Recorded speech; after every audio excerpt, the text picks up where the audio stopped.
like I'm talking to myself. But I'm Becca, and I will be DMing or attempting to DM the session this evening. And I will. So our player last week, Scott the First, is currently absent. He will hopefully be joining us in about an hour or so. Other than that, I will let the others introduce themselves and their characters if they wish.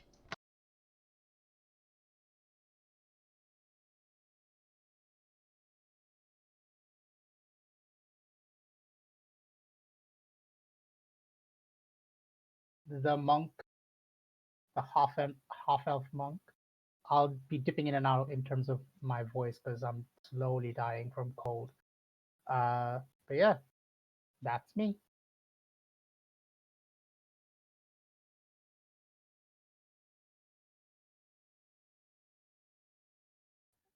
Greetings, everyone. My name is Scott, and I will be filling the role of the walking hedgerow Russell Leaves.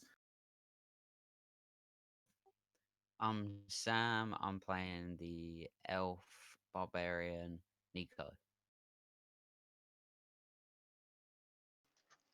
I'm Traz. I'm playing the Gemstone Dragonborn Wizard. I'm Colin. I'll be doing my best impression of Lavinia Rust, the Triton Cleric. And I believe Traz has volunteered to do our recap this evening. So last week, all our characters found ourselves in the same tavern. In the morning, as we were having breakfast separately, a gentleman came in by the name Barton who was looking for some of his men, as a wizard that was in the area had gone missing and he needed to find him. We agreed to go looking for this gentleman in return for 20 gold pieces for the hopefulness that we brought him back, if not some evidence of what happened. As the party just got put together of us random misfits and weirdos, agreeing to help out, as Artin believed there weren't enough for just two people to do it. We headed out, ventured through the forest. As we found a old rundown chapel, abandoned chapel type building, which we had a little bit of trouble defeating the fence. After we got in, we searched, worked out there was a puzzle to decipher, and thankfully worked it out, and it led into a trapdoor that led down underneath. But in doing so, we also knew that the person we were following had come in here and left out of here, so we decided to return to this place at a later date. As we followed the tracks, we found a cave with some creatures talking outside. As we entered, we found some fey-like creatures inside the cave, saying that this wizard that we were looking for had promised to take them to the Feywilds, but had instead just teleported himself there and abandoning these creatures behind. So we defeated the creatures, searched the inner areas of this cave, finding um, a podium, an altar. Sorry, that's it. Altar with runic symbols that we believe was used in the transportation to the Feywild.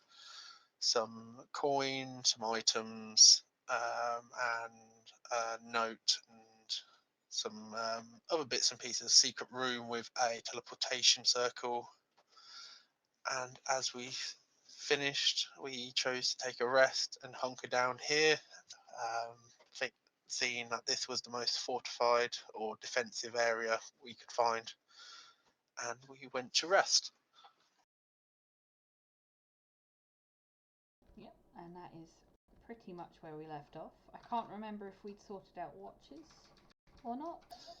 I believe we did. It was going to be Ladinia and someone followed by I think it was Ladinia and Ishida, followed by Russell and Silas, and then because Nico only needed 4 hours of meditation, he would take the rest. Oh, so that is where we will pick up. So, first watch. One of you can roll with advantage, or you can both roll perception individually, whichever you would prefer. And I also left my familiar out there to help, because it can it has advantage on perception checks that rely on sight, sound, and smell. Jenny, I've got a +3 to perception, so if you've got a better perception, go ahead.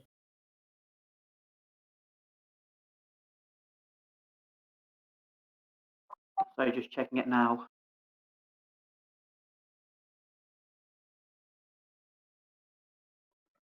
Mine's the same.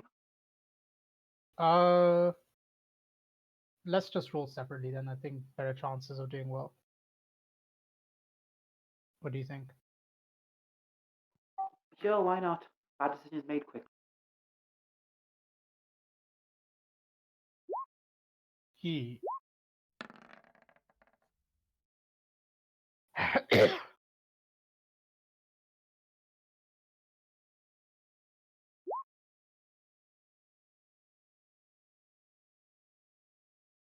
Okay. So your watch passes uninterrupted. Is there anything you'd like to be doing while you're up and awake and keeping an eye? Not really. Maybe a bit of push-ups and some of my forms just to keep practice up. That's about it. I'll just be engaged in some light fare.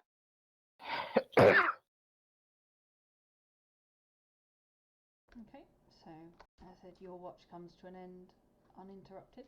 So I believe next one was Russell and Cyrus. So Russell, if you would like to roll with advantage, so I don't have to pull up Scott the first character sheet, that would be fantastic. All right. To roll with advantage, you hit the advantage thing on the sheet, yeah? Yep, and then hit the stat you're rolling.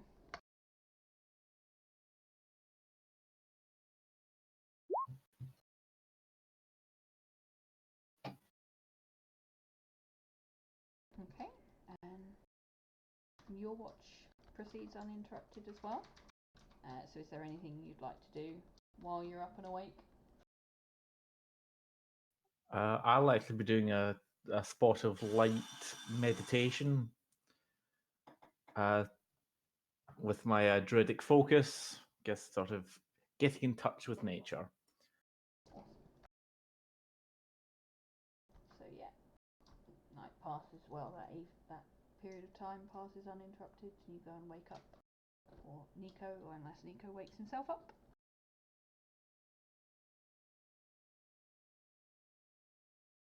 Yeah, I think you're only in like a semi-awake state when you're in trance anyway. So I guess I just know. Cool. So then, if you would like to roll me a perception check.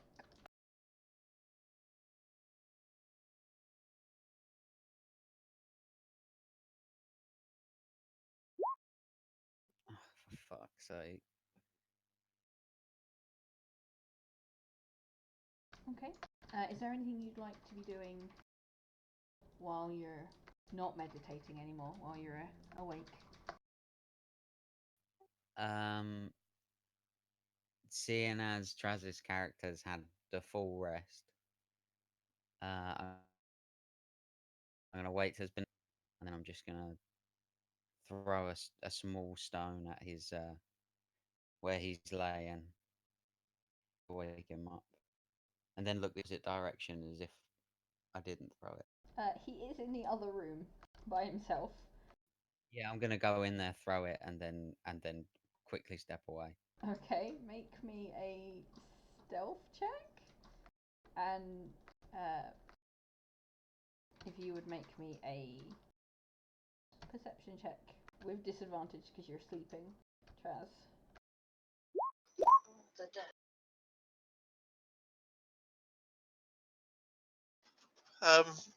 Would I need to, as my familiar is literally right there watching him do it? Roll me a perception check with your familiar to see if he sees him stealthing, being sneaky.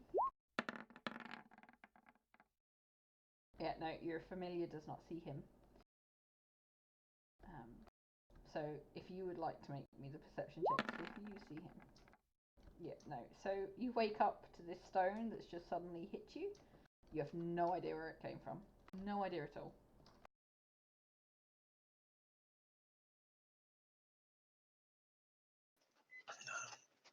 Probably wakes up really annoyed,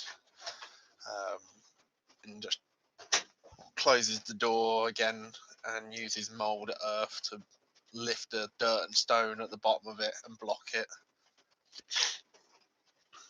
Okay. Is he going back to bed? Probably not. He's going to probably spend the last hour or two of his rest doing some study. He will copy the magic circle on the floor, copy that onto a bit of parchment, so he knows how it works. So as long as he's got it, he can use it if need be. Like I say, do a bit of studying, work on some spells, and probably pace around for a good 20 minutes, holding the note in his hand before he reads it. Cool. When he does, he'll read it probably a couple of times. Then more than likely, he'd get quite frustrated, start sort of like speaking in Draconic, really annoyed, and then use one of his abilities to. If I drop this,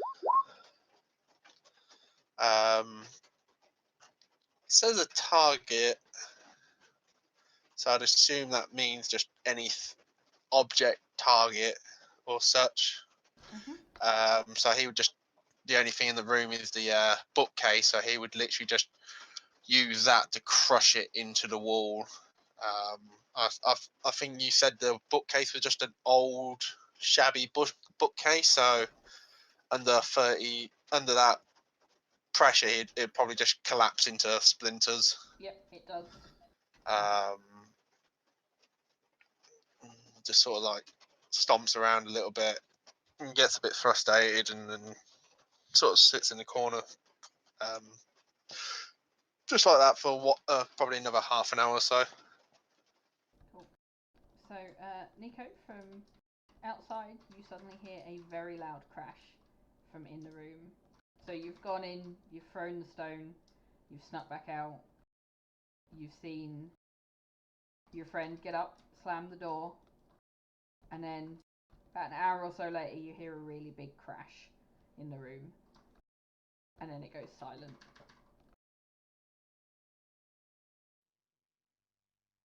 I probably wouldn't. Honestly, we probably wouldn't say anything and just think, "Oh, my mistake." The little familiar on the altar sort of looks at the door like upset, angry, and then looks back to you and sort of just looks a bit sad and just shakes its head. I'll probably give it a disapproving look.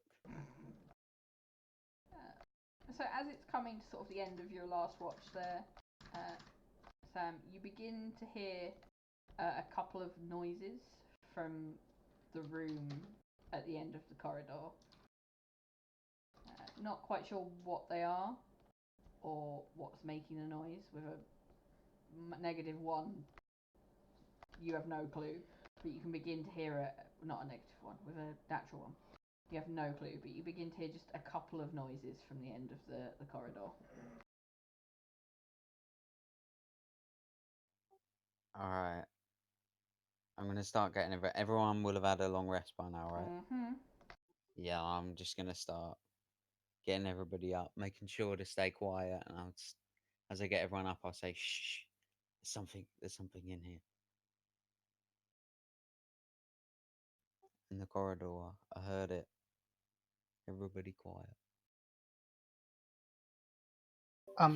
Could I kind of immediately get up and kind of around this corner, stealth while I'm wrapping my bandages on my wrist Of course, make me a and my strength hand. check. I'm going to try as quietly as possible to put my armor back on. Okay, also make me a stealth check. So that'll be a 19. Okay.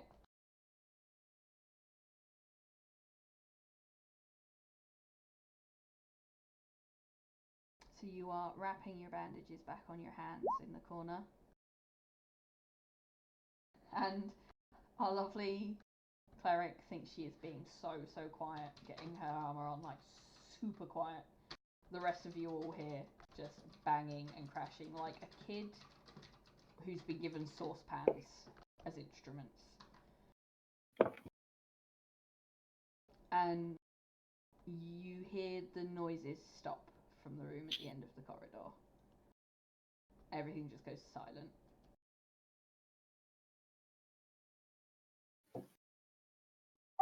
Sorry, I think I made a bit of noise there.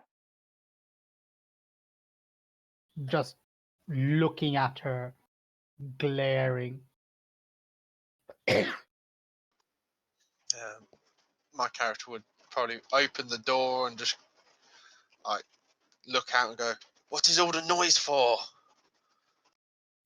Quiet. Shh, quiet. We think there's something in the caves.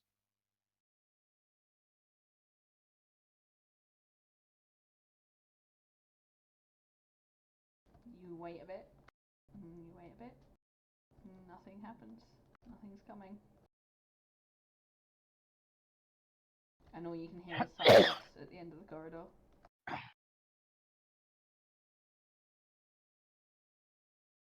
I'm gonna try to sign to. Is this kind of everyone's position generally? Because if it is, I'm just gonna try to sign to the person to my left. I actually don't remember your name. Silas. That's Silas. Scott's character. Ooh, okay. I'm gonna try to gesture to to my cleric. Maybe that she needs to start moving ahead, and I'll be right behind her.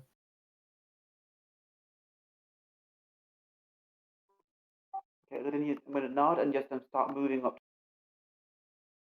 Okay. Are you trying to do it quietly? Yes, she is trying to be quiet as best she knows how. Okay. So again, roll me a stealth check for moving quietly.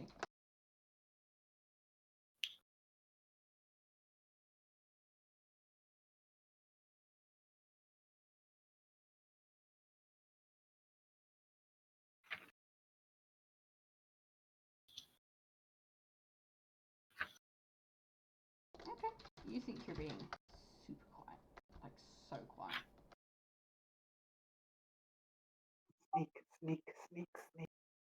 Which is literally what you're saying as you're sneaking. Oh, yes. I'm gonna be right behind her as well, just kind of around the corner, trying to be as stealthy as possible. Do I need to roll again after the 19? No, I'll take that as your same one. With Lavinia, it was she was trying to put her armor on, and then she was trying to sneak. With you, you were just sort of sneaking.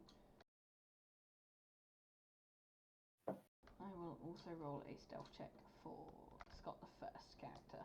What is everybody else doing? I pick up my familiar, a little bit annoyed, and start following. I'm going in front of Traz's character at all times.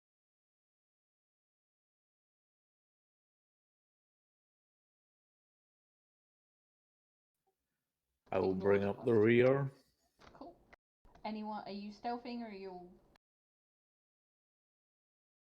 Are you just going normally? I'll try and keep quiet, though I will need to remember to watch for the ball bearings. Oh yes, I Hey guys, forgot can you hear about me? the ball bearings. So yes, Ladinia, would you make me a deck save, please?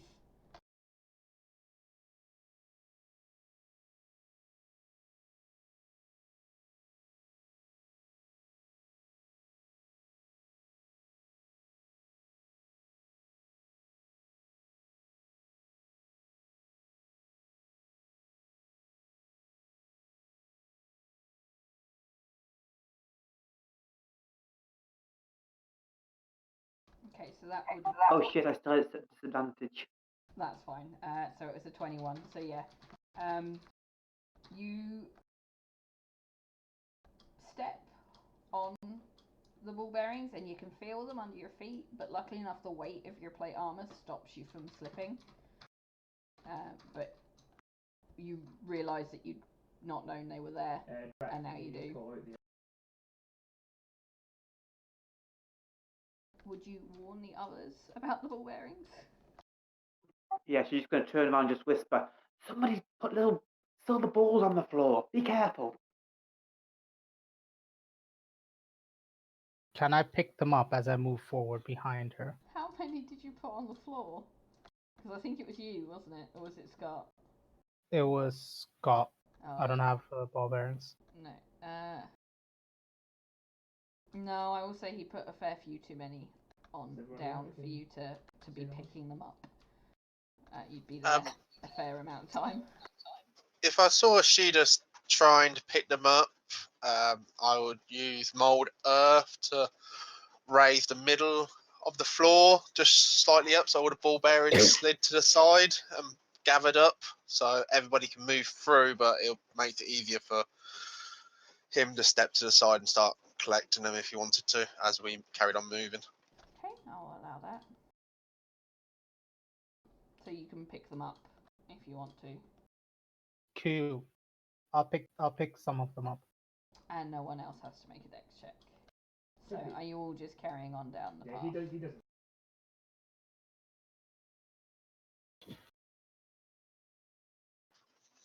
I just say to Nico, you can move now. Oh, fine. Talking to me.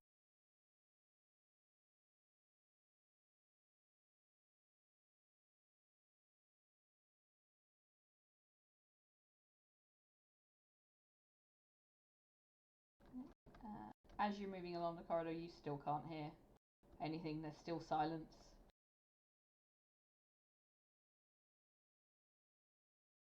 Is this a bad time to say I scare easy? It's alright, so do I, don't worry. I might even end up scaring myself at some point in the campaign. I'm sure that'll happen. Shall we do a game of Call of Cthulhu then?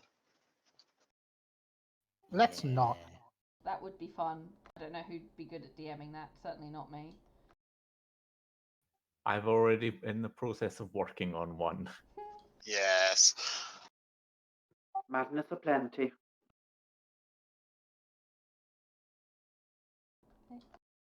So what are you doing now you've got to hear? I'm just going to have a sort of look around the corner to see what I can see. Okay, make me a perception check.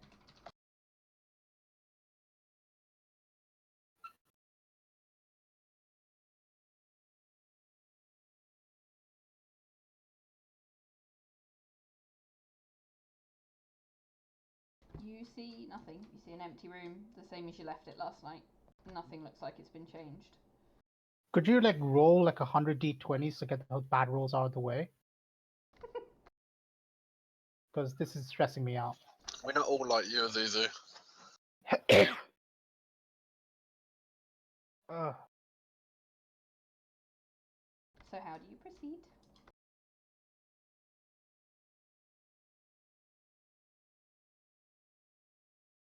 I just turn back and whisper, "It looks clear still." I'll nod and I'll be touch tight to her.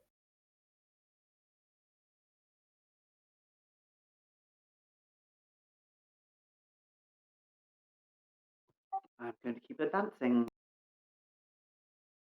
Okay.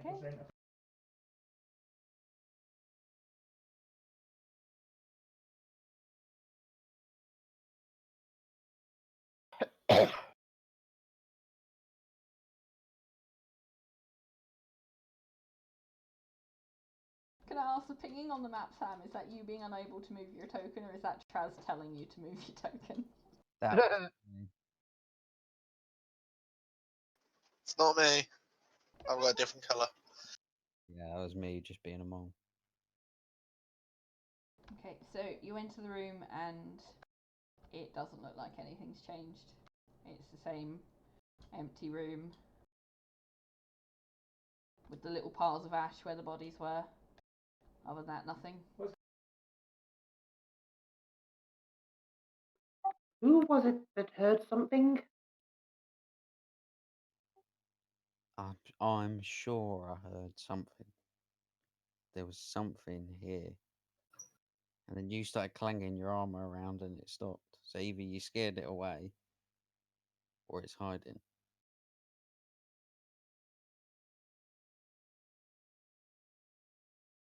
Well, we haven't seen anything at the moment, so perhaps they left. What's the light level of this room, by the way?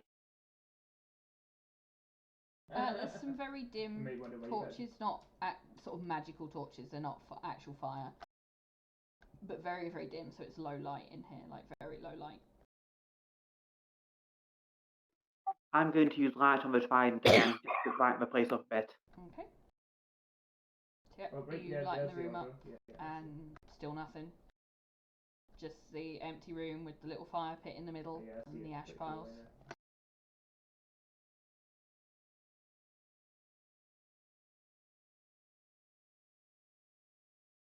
Maybe it's the wolves.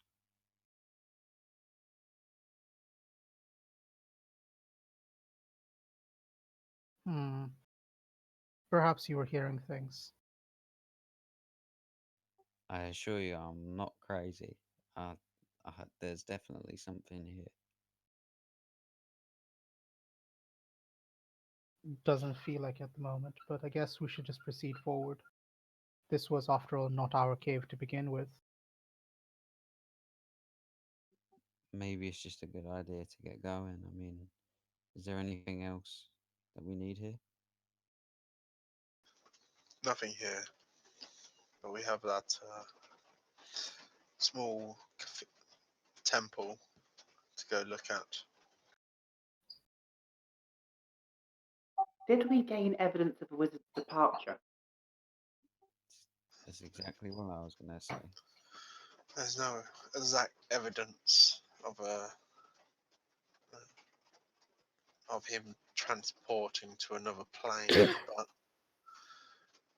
and I pull out from one of my bags the bloody gloves and spectacles. If in doubt, these will work. Did anybody collect any of the ashes from those favour that exploded, by the way? No one said they did. Just nod towards the pile of ashes by your foot.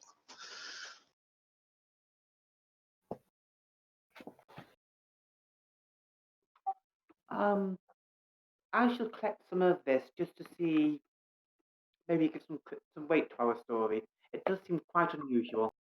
So I would fill a small pouch with the Fey ashes. Cool. Add small pouch with Fey being ashes.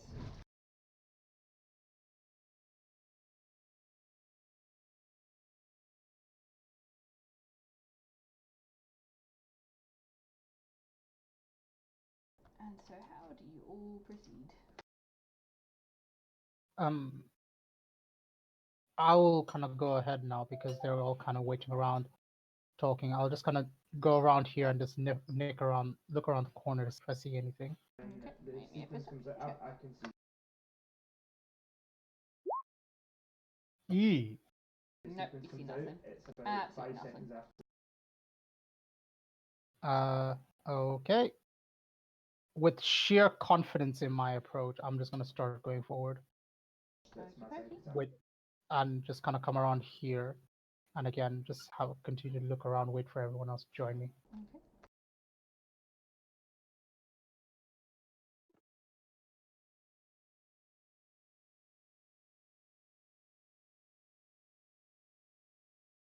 Again, I see absolutely nothing. With the nat one, I take it. Yep, you don't see a thing. Looks exactly the same as how you left it last night.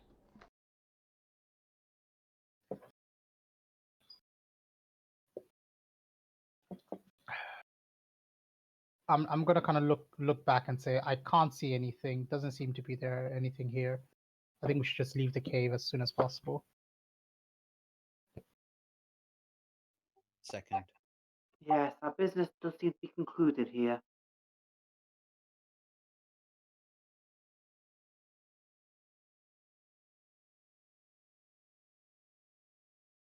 So do you all start leaving the caves? Or are you staying in this little one by one corridor that you're in? Yeah, I'll kind of lead the march slowly. Kind of going one step at a time until I kind of get here. Okay. I'm going to be right behind him. Cool beans. I'm going And to say Scott, the first character, is bringing up the rear. Once I get here, I'm just gonna quickly just have a nip around the entrance, see if there's anything suspicious. Okay. I take it with a nat one again. I don't see anything, and then I'll just continue walking out. Yeah, no, you don't see a thing. Although you do notice it is daylight outside. So. Yeah. You I'll notice it. walk out. Okie dokie. Just to ask, how tall is these tunnels? They're fairly tall. Probably about 6.5, 7 feet tall.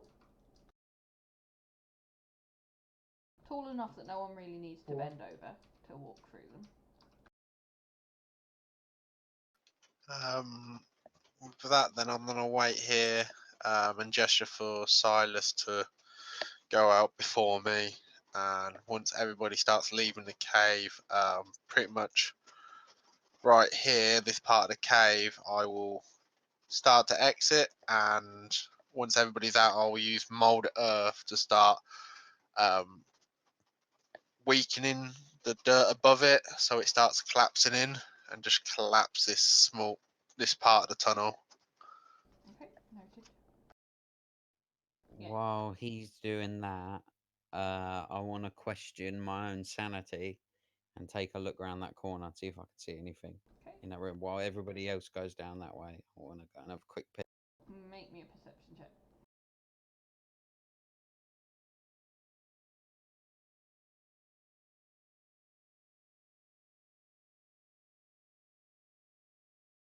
Yeah, no.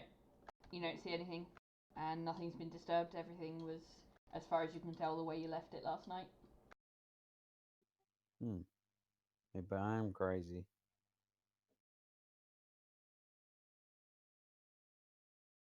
And then I'll leave. Okay. And you all step out into the daylight after your night spent in the cave in a wasn't really a comfortable night's sleep, but it got the job done.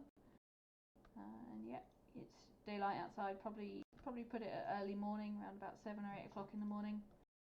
Sun's out, a couple of clouds in the sky, and unlike yesterday where there wasn't any noise in the forest as you walked, you can hear birds this morning, and the occasional rustle of leaves around of some of the little wildlife moving about and getting ready for the day.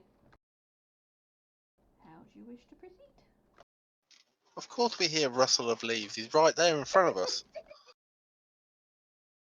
Oh, sorry. Didn't see that route there.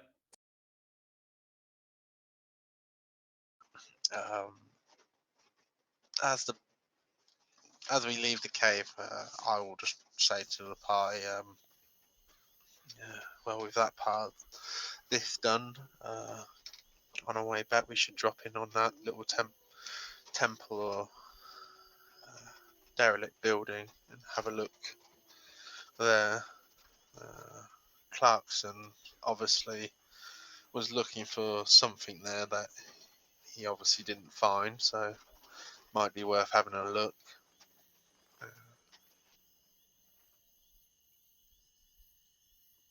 So, did you use a wizard's name there? I didn't think we knew it. Oh, we knew the wizard was called Clarkson, if I remember correctly. I've got it down in my notes. Yeah, I believe. Yeah, sorry. I believe Artin told you he'd been calling him. He was called Clarkson, or that's what he told them his name was. Yes, I just checked my notes there. It does say Clarkson, sorry. Yeah. So yeah.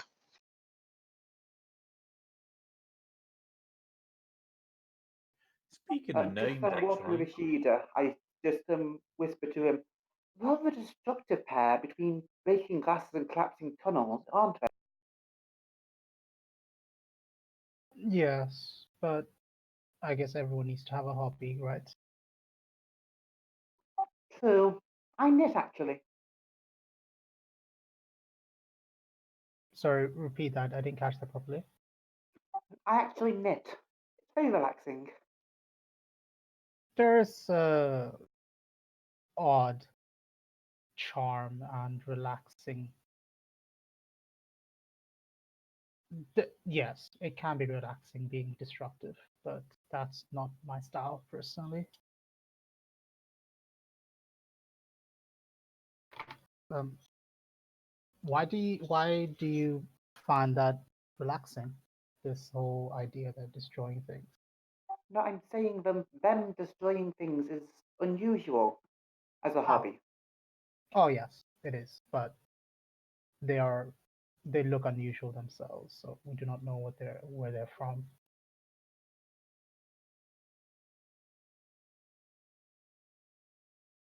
Hmm. By the way, I'm being no way subtle, so I probably did hear her saying that. Yep, she is fake whispering, so every single one of you hears what she says because she's fairly loud. You're not particularly attuned with the quieter approach to thing, are you?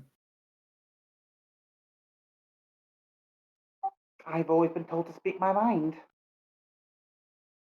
I guess there is some merit in that, but that can also lead to you getting killed in the wild.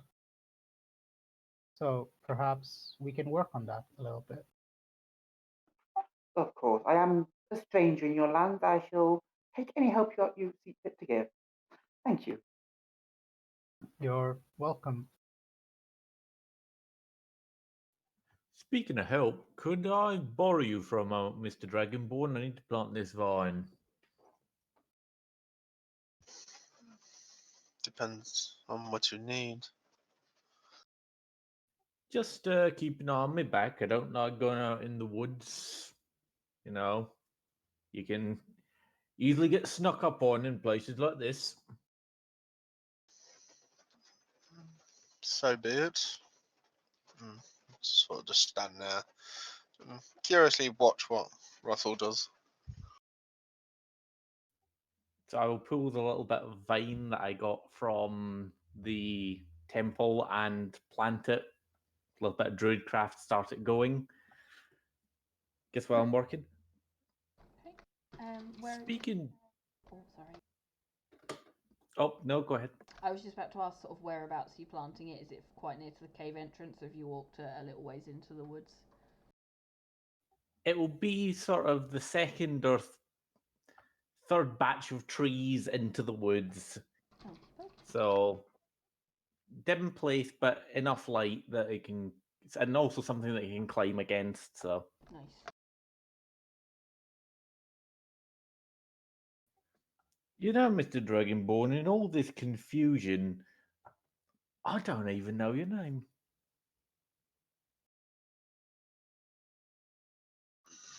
Well, that generally happens when people don't talk too much. But it's Draxus. Drexis. Russell. Pleasure to meet you. And you.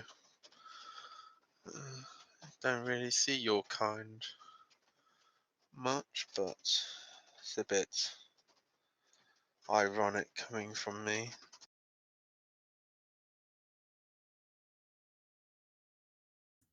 It's always nice to go wandering.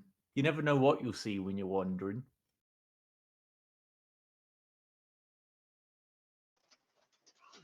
True. Though I rarely wander, usually head somewhere. But seeing interesting things is a curiosity of mine.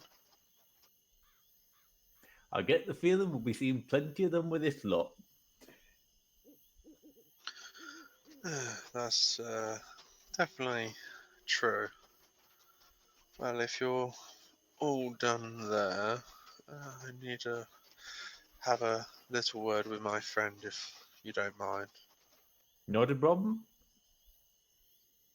So he'll scurry back to the group.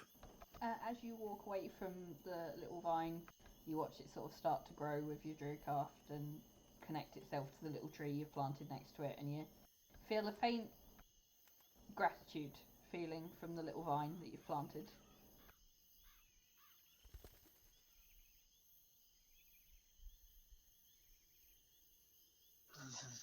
With that, Draxus is gonna sort of like elbow Nico a little bit and nudge for them to fall back a bit. Okay, so have the rest of the group started walking back the way they came? Yeah, but could I? Sorry. Go ahead. Now I was just going to say, yeah, we're going to be heading towards the temple again. Cool. And I mean, could I like generally keep a kind of open ear for the conversation between Sam and Traz's characters? Traz's character and Nico. I don't actually know his character name yet. Okay. How far back are you two going to be falling? Within sight line, but he wants to make sure nobody can hear them. Okay. So, Ashida, make me a perception check with disadvantage, and either Traz's character or Nico make a stealth roll with advantage. One of the two of you. I'll take it if you want some. I've got a 0, so yeah, go.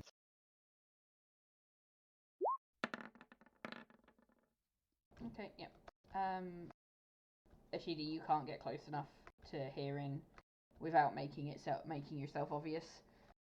So you decide it's probably best not to make yourself obvious and to carry on with the group you're in and let those two have the conversation at the back. No worries. Quick question. I know you're not particularly keen on playing other characters, but is our stealthy rogue doing a bit of that? Considering it seems like that's his character personality. He will certainly try, but he gets the same roll as you. One at disadvantage if I can find his bloody character sheet.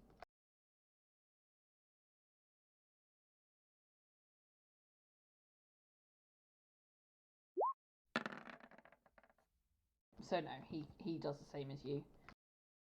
He tries to get close enough to hear, but he does not. So he makes the same decision as you, and he looks over at you and spots you kind of trying to do the same thing, and he gives you a sort of nod of acknowledgement of we're both being arseholes here. Fair enough. I don't particularly have a good opinion of this rogue. He's not particularly good at being a rogue. That's because it's not Scott the first playing it right now, it's me. And Guy from last week. Yeah, that was from last week, Oh, not true. even you. But yes, so the rest of the group has sort of led off, walked off, leaving Nico and Traz's character at the back to have their conversation. Have a nice night with your new friends. Well, I had to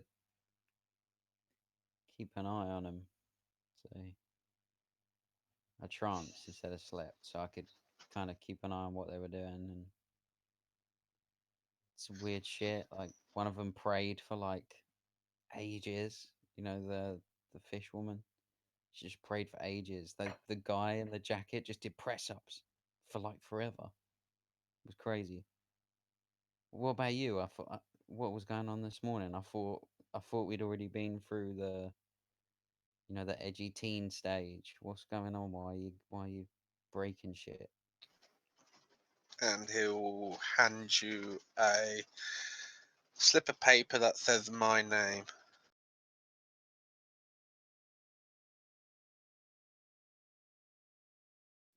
Where did you get this? It was in the drawer next to the altar. You read it? Yes. Is there anything in there I should know? No, I hand it over to you for you to read. I'll just drop it in your. I DM'd it to you. Oh, sick. Yeah, I got it.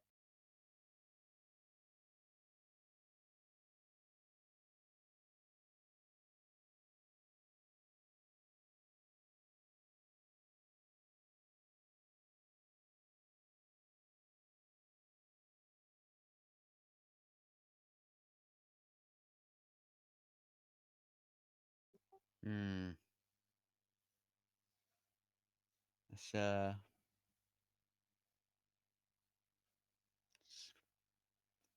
It's yeah, I can see why you broke some shit. I'm finding it hard not to go into one of my fits of rage right now. After we've been following him this whole time, and him staying ahead of us, he knows more about you than I thought. And he's still playing with me. He must have been he must have been close. He's clearly even smarter than we've anticipated. We've clearly been too reckless. I thought we were being that we were prepared, but Of course he's smart. Who do you think he is? I thought we were flying under the radar. Clearly that even that's not working. Fuck, man, he could have been anywhere. Could have been anyone. He could be one It of doesn't these matter guys. now. He's not even gone. He's gone. What if he's not? What if he's one of these fucking people that we're with? See? He's good, but he's got other means. He won't. He's not the type to sit that close unless he knows he's perfectly safe. Well, you know more about him than me, but this is clearly that maybe we just need to play the game. Maybe we do need to just let things happen. You know, once we get there, I agree with him. We need to get stronger. I'm not letting him come back with me being weak. I'll be strong enough to get what I need from him, and then you can finish what you need from him. exactly. For now, I guess. I mean, it doesn't hurt to follow these guys for a bit. You know, Meat shields, always helpful. exactly. And then when we're done, we'll just kill them all. I'll tap the bottom of the note and say, he knows about you. he's manipulative and annoying, but he rarely lies. Well, yeah.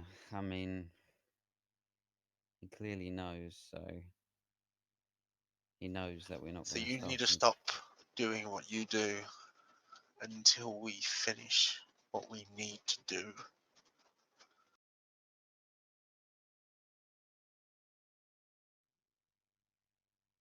I'll try.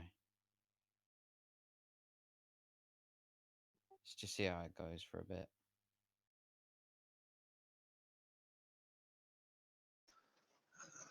This whole time you sort of see a slight glow pulse from his eyes and all the gemstones that you see on his body. Well, that are exposed as he speaks. You want to calm them down before we get to civilization. Okay? You're showing off too much. These are showing. We've got a bit of time, and he went into that temple for a purpose. I don't think he might be dicking us around. He might be teaching me another lesson, but whatever there is, he must have wanted something there. I don't like following his breadcrumbs, but it's not for long. Yeah. Yeah, we might get some more answers. Let's catch up with the rest before they start trying to get suspicious of us. Just We catch don't up want with to. us. We don't want to lose our meat shields just yet. No, not yet. And we'll move back up to the group. I'll take the note back off of Nico and stuff it away somewhere. Were the rest of you doing anything while these two were having their tete-a-tete? Once I kind of noticed they kind of joined the group, I'll just kind of not even looking at them, just say, nice chat. Family issues. Mm-hmm. I can relate to that.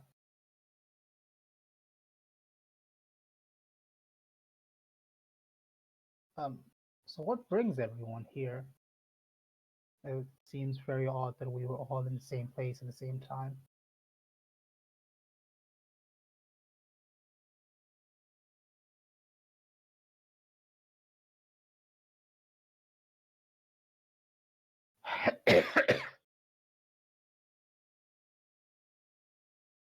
No?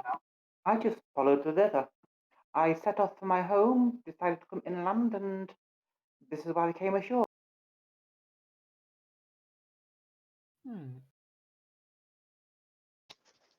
Inland. You lived by the coast?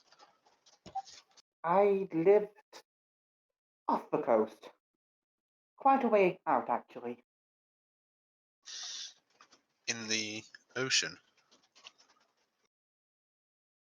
Yes, I actually come from the city of the sea's bounty.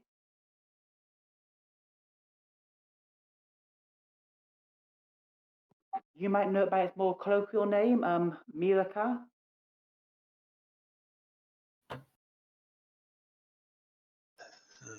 Would I know anything about that, Becca? Roll me a history check.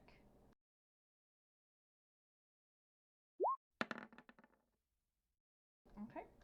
As far as you're aware, this place is an absolute myth. It's somewhere off. It's meant to be somewhere off the coast, off the west coast, quite a way out to sea. It used to be a little island, but it disappeared a fair while ago, probably 600 to 700 years ago, and it's like Atlantis. So it's a myth like Atlantis is in the real world. So that's literally what you know about it. Is you think she's crazy. Huh. Really? Oh. you can be swimming down. So you swimming around on that island.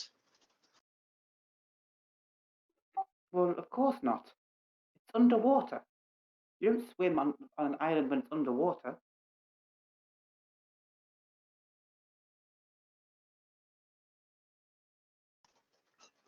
And I assume the emerald dragons are living there as well. No, but there is a very kraken feel to the place.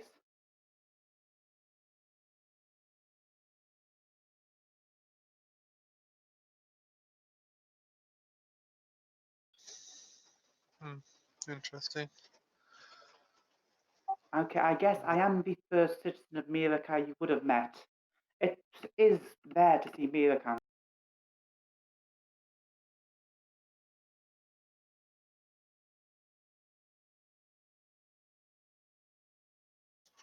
He probably looks you up and down, a bit suspicious, and then pulls out the same book he had yesterday and starts scribbling in it again.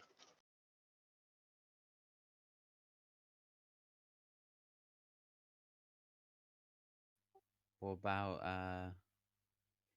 about you, Tree? Russell? Are you like from the forest? Are you home still? Is this where you live? I'll be honest, I couldn't tell you if you really asked.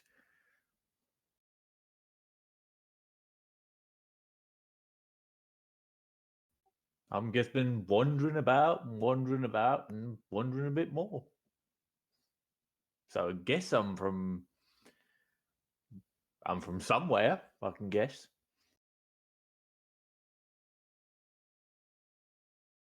Is wandering the first thing you remember?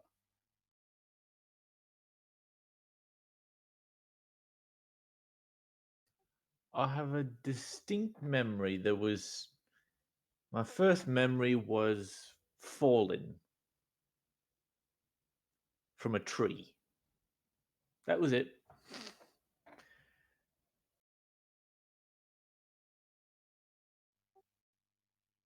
That's interesting. Well, I guess we're the same.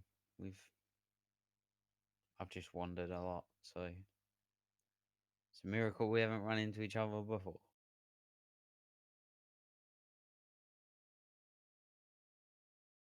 Call it an observation, but you all need to find a home. Wandering can do wonders with the soul, but you all need a home to call home. I don't wander as much as I'm heading somewhere. I've got a destination. I just haven't reached it yet. And I do have a home. I'm just exploring. What about you? Where's your home? 2 secs, I actually have this written down somewhere.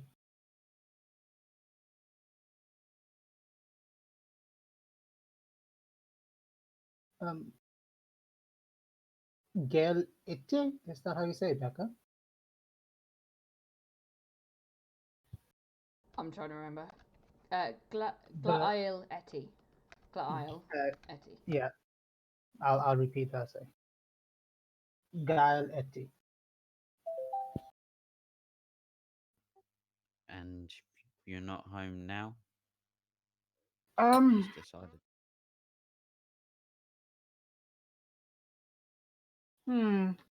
it's a little complicated. I can say that. I am exploring, like our friend over here, kind of gesturing towards Ladinia. So are you on an epic quest like in the stories? Or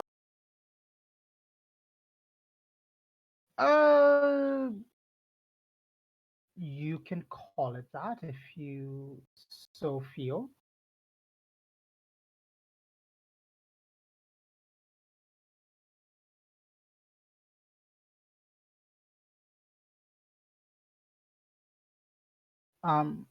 I, well, at least it's been told to me that it is a rite of passage. What passage that is remains to be seen.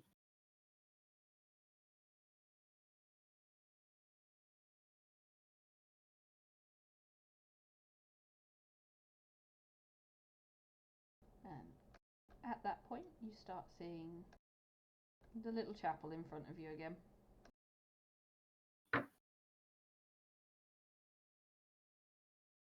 So who remembers where the gate was?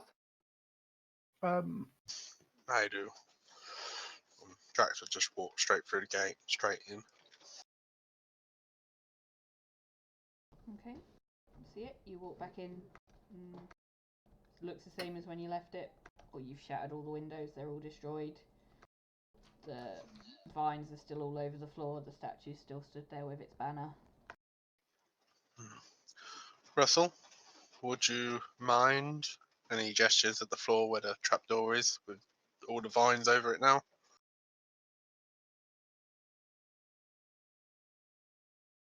Certainly. Give me a moment. Might take a wee bit. I'm going to begin to druidcraft to sort of, I guess, encourage the vines out of the way. Okay. So you cast Druidcraft, and you start to sort of shoo the vines along, and you just get the little voice in your head going, "For fuck's sake, you did this yesterday. You put us back. Why are we moving again? Can you make up your mind, please?" Love it. Don't worry. I won't be doing this again too soon. Don't worry. "Yeah, I'll believe it when I see it," is the reply from the vines. Yay, sassy vines. Oh God. Once he's pretty much almost cleared it, Draxus just says, "The sun points the way to victory." And the little hatch pops itself up again.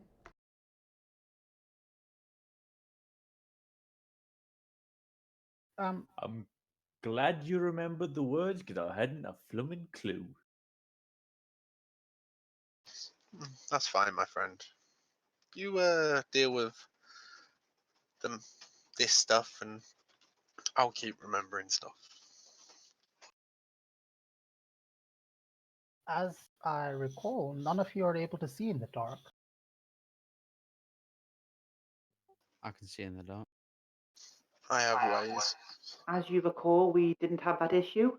And once again, I light up the trident. Okay, then I'll jump straight in. Okie dokie. Give me a moment. Give me a moment as well. I'm going to AFK for 2 seconds. Now kill him. Kill him quick and swiftly. I cast Produce Flame. Trying to find We it. all- Throwing trident into his chest. You are all so very mean.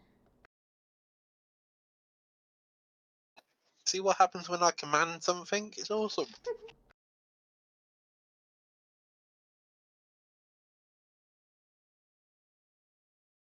In all seriousness, I actually do cast Produce Flame. I need a light source. Did you not light her trident? Yes, I'd cast a light on the head of the trident again just to have it going. Oh, indeed, but I'm bringing up the caboose, so I normally will cast that as a light source. Okay, so when Azuzu is back, I need him to make me a deck save. Just so you know, the light coming from the trident is basically the same glowing green as her robes, but on a higher magnitude.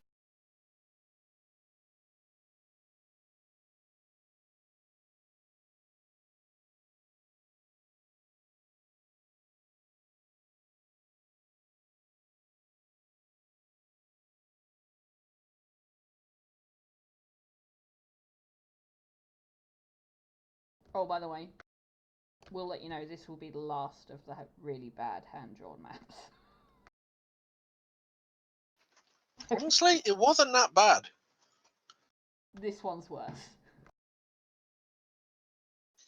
And I'm back. Did I die? No, you need to make me a deck save. Could have just said I died. You did. Fuck! Okay.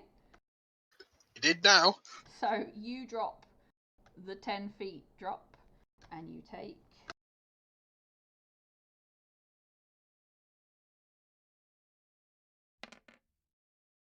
2 bludgeoning damage. I'm gonna do my best to act like that didn't hurt. And Even though you it's- are prone on your back, staring up at the hole and seeing everyone else staring down at the hole at you. I'm gonna try to do a little pose like I meant to do that.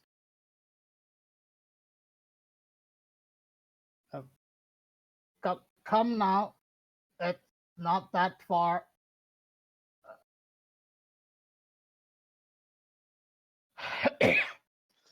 If you don't mind, and I will lean over the hole and again use moulder. I assume it's just dirt and just a carved out, dug out tunnel. You have a look, and you can see it's actually a basement to the chapel. It's not like something that's been dug out. It's like the actual foundations of the building, so it's got proper walls. What you can see from all the covered vines, all the vines covering it, and the thick layer of vegetation everywhere. But it's actually a basement. So it's worked stone and everything. Yeah, underneath the large amount of vegetation. I will manipulate the stone to a small fashion, not to disrupt the foundations, but raise it up a little bit underneath the trapdoor with mould earth, and then use my minor conjuration to make a little 3-foot ladder that drops off the edge of the hatch.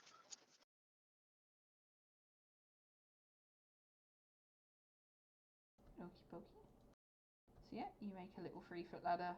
The stone floor raises not very much, probably about a foot, leaving the gap in between about a 6-foot drop.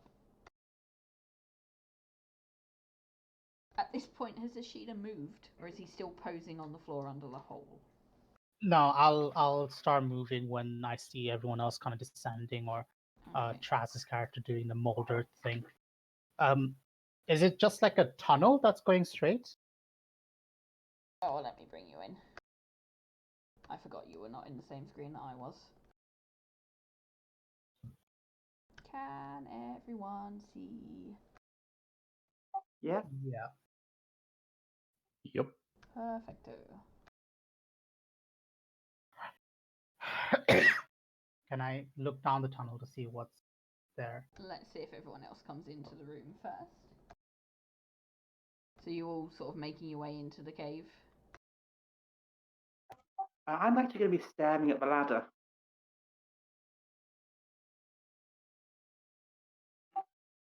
What is that?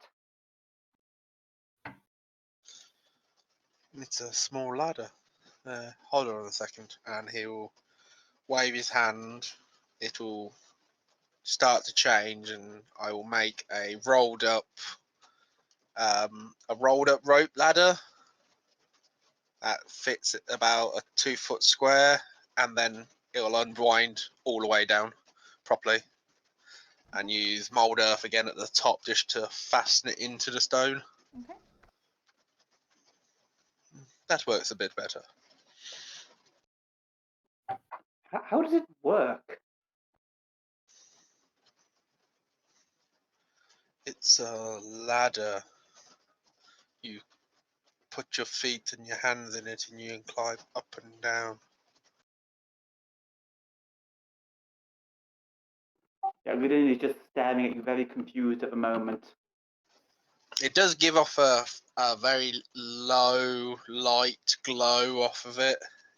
It's obviously magic, has some sort of magical about it, but obviously you just saw him conjure it, so That's It's most more on the impressive. lines of if she wants to move in 3 dimensions, she would normally swim. She understands stairs, but she does not know what this ladder is. Sort of just looks and gestures for Nico to, if he wants to head down. Yeah, sure. I'm sorry, Ishida, was it? Yes. Uh, what is down there? Before I jump down there, it's not more religious crap, is it? What is down here, Becca? Is it more religious crap? So basically, all you can see at the moment is it's a dark, damp basement. Every surface is covered in vegetation. It is really smelly down here of sort of rotting plants, and it's really hot. It's really humid, I should say, rather than hot, like almost oppressively humid. But you can't really see much. You can just about see the stone on the walls underneath the vegetation. Even with my the 60-foot dark vision. Yes.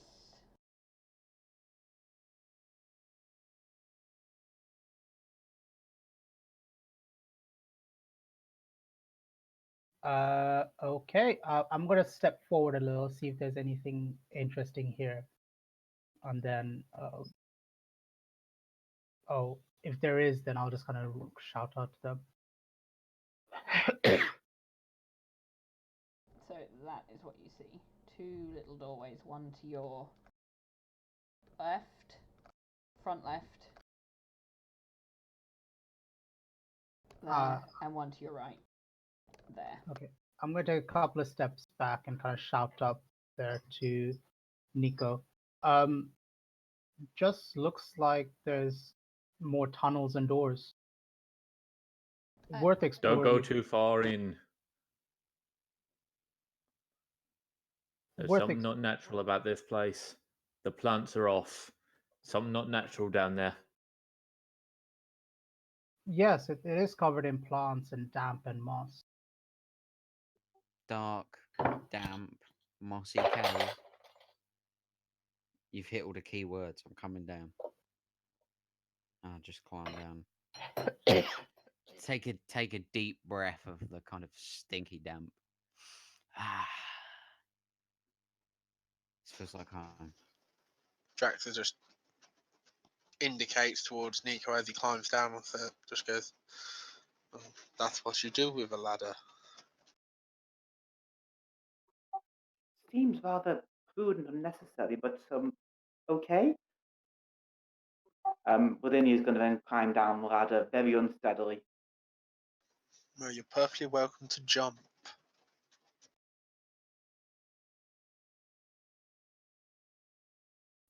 Drew will lower himself down after Lavinia, sort of with a pensive look on his face.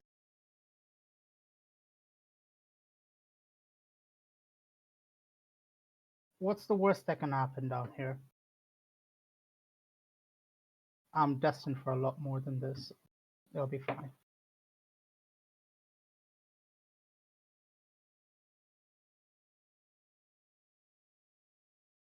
Nature, we can deal with. But something down here is not natural. And that can mean trouble.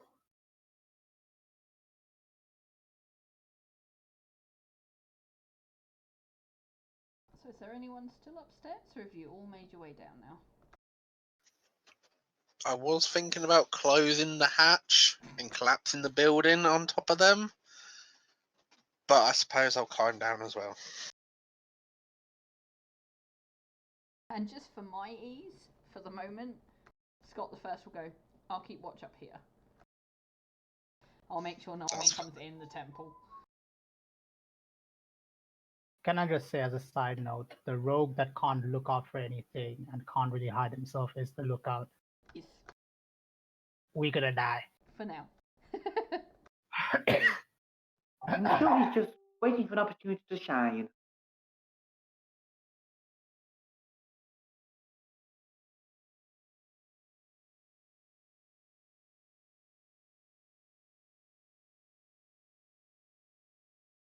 And on that note, in fact, Scott the first says he's going to be probably around about 10ish rather than 9ish, but that's fine. He can join us when he gets here. So you've entered this room, and you can all see sort of exactly what Ashida described to you. This dark, damp, smelly little room with just so much vegetation is everywhere.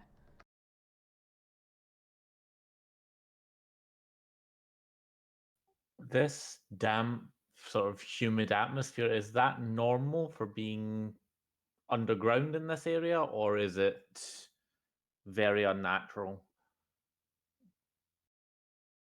It's a bit of both. So it's normal to be humid when you're underground, especially when the only sort of entrance to the outside is the little hatch that was above you that's been closed and covered. However, it shouldn't be this humid.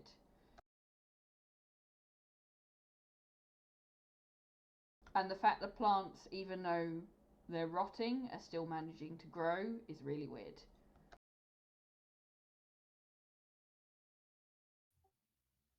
Something's keeping this place in a right state of wrong. Is there any plants of any interest down here, or are they just like bog standard stuff? Make me a nature check. Would I be able to do my herbalism check? I'll allow it if you're specifically looking for like medicinal herbs and things like that. I'll allow it. Could I assist if it's a medicine check? It's not a medicine check, so no.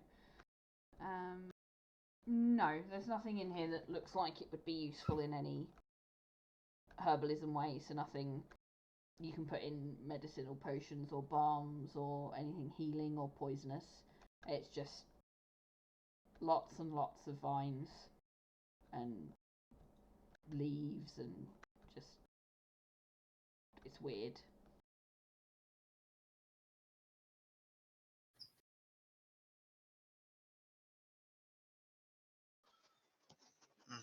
Well, are we going to stand here all day, or are we heading on?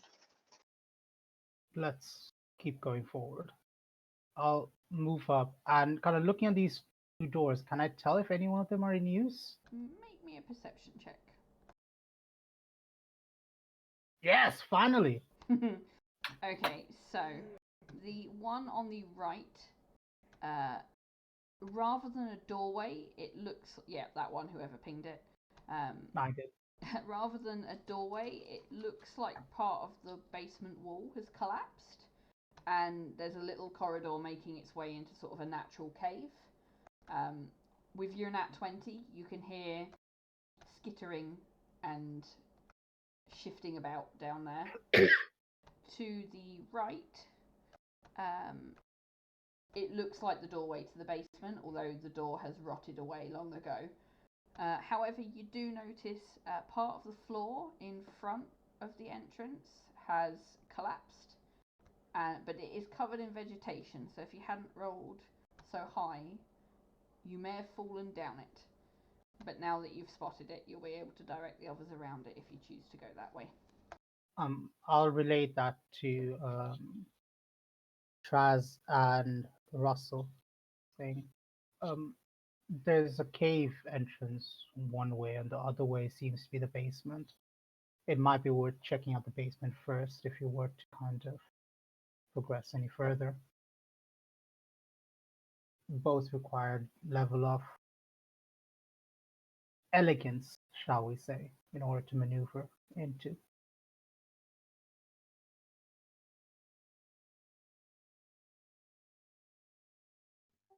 I think you're leading the way. You make the choice. Let's go to the basement first, I said. But but no, we didn't choose Russell. But Russell, are you able to maybe create some form of footpath or something over here? Because we will fall otherwise.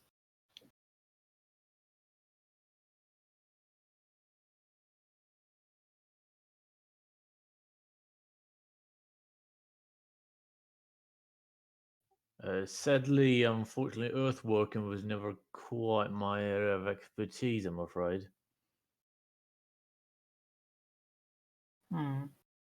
What about yourself over there?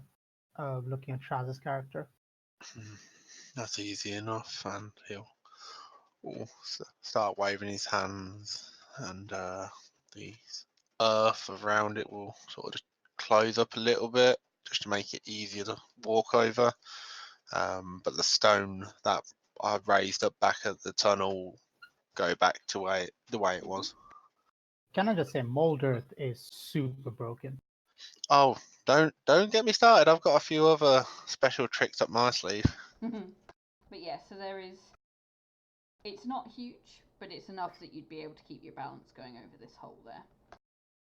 And then I will continue kind of forward, trying to go across the hole. Okay, so you walk across the hole, and this is what you see.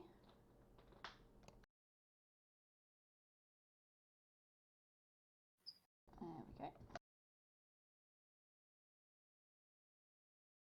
So, this room in here is covered in plants. You didn't think it was possible, but it's more covered in plants than the rest of the area you've been in. Every inch of surface is covered by a dense layer of vegetation, and there's thick vines hanging from the walls like curtains and the ceiling. It kind of alters the shape of the room. You feel like it should be square, like you can see in the map. However, it looks spherical. So it looks like a sphere, like a ball, just because of how the vines are hanging. In the middle of the room, the white box there, is an open sarcophagus. There's no body in it, it's empty of any body. And on the back wall sits a little altar, which holds, well, I say a little altar, it's a fairly big altar, because it holds a very large red banner mounted on a wooden pole. It's got a yellow star painted on the front. Am I able to tell what this represents, or kind of what deity it represents at all? Make me a religion check. I'm actually proficient in this. I'm super happy. Holy yes! So this was less a deity. Think so. It's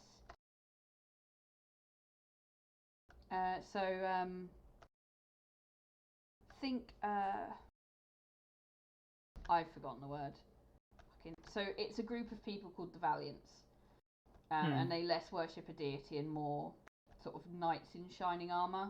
I can't remember the people. An order. Yeah, like they're an order of people. So they're not like a religion. They don't pray to any certain god. But they were sort of Robin Hood crossed with soldiers. Or knights, I should say. So, and as you've stepped into the middle of the room, because I will teach you that hubris and moving your token while I'm talking is not always a good thing. The vines on the ceiling start to loosen, as if it looks as if they're going to drop a stone on you. However, like fingers grasping a doll, the vines on the ceiling above the sarcophagus slowly pull apart, revealing something very shiny above. With a metallic clamour, a full plate armour drops from the ceiling, landing heavily on the ground below. Soon after, the plate armour begins to stand up as the plants move to fill the empty gaps in the armour, and they make it slowly stand on its feet. The skull of its previous owner turns to face you, creepily, animated by the vines now possessing the body.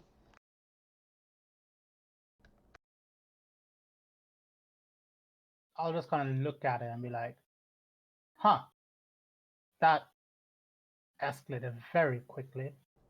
You guys may want to get in here as soon as possible. For now, if you could roll me advantage. Not advantage, fucking... I'll roll advantage. You're not rolling advantage. Initiative. It's been a long day. English failed me after like my Don't forget to 76th click your token. Yeah, I'm waiting for Becca to bring the thing up. Oh yes. You need to remind me of these things. Let me clear it. Do you want everybody? Yeah, everyone roll How do I- initiative, but I will say the first round is just going to be Ashida and this thing. Yeah. Well done, Azuzu. Yeah, I'll change it to bloody 5.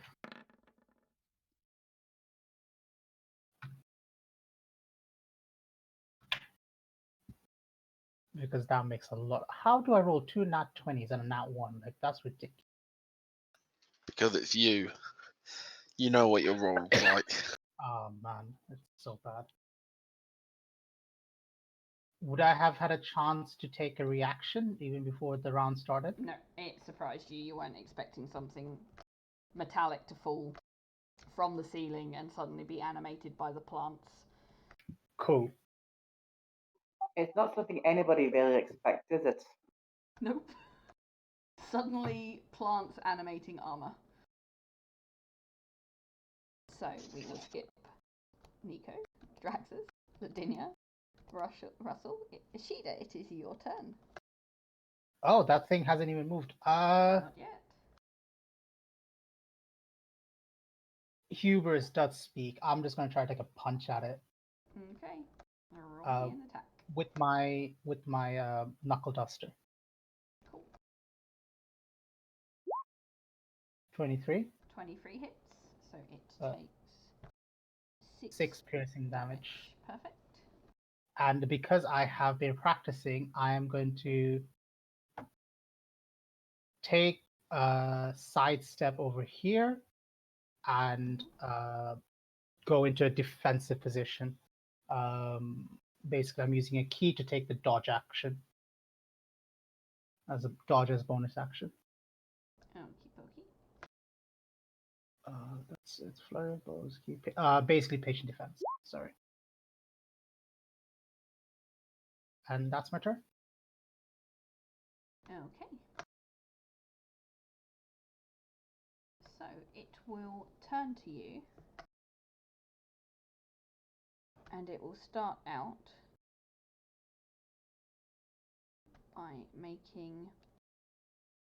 by pulling out a short sword, and it will try and attack you twice. So dodge action gives it disadvantage, correct? Yes.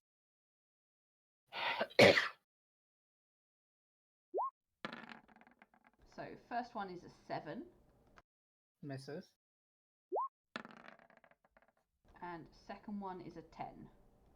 Misses. Okay, both of them miss you.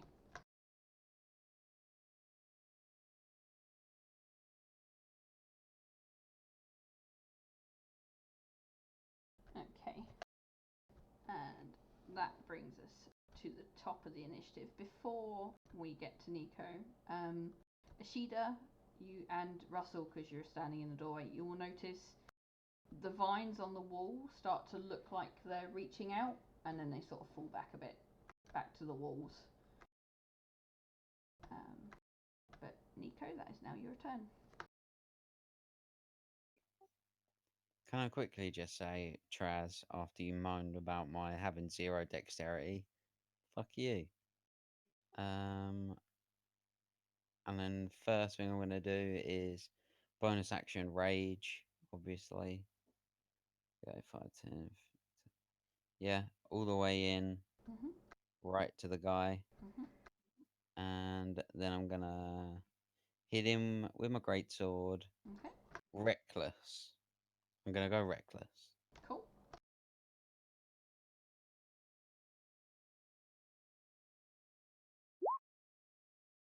18. Yep, that hits. Cool. 6 points slashing, +2 for my rage. So 8 points. Cool. And I'm gonna stay there. Nice. Is that your turn? That is it. Okay. Draxus, that brings us to you. Who now I can finally kind of say his name, because someone knows it. In my defense, I weren't moaning about your dexterity. I was just like, damn, your dexterity. And even you said you don't know why you did that. So don't give me your shit, boy. Still got the highest initiative. Yeah. Draxus will move up to the corner. Can he like poke his head round the corner around Russell? Make me a dexterity check to see if you can sort, because there is also the hole on the floor, so just to see if you can sort of bend yourself around between Russell, the hole in the floor, and the wall. I would know to make myself small.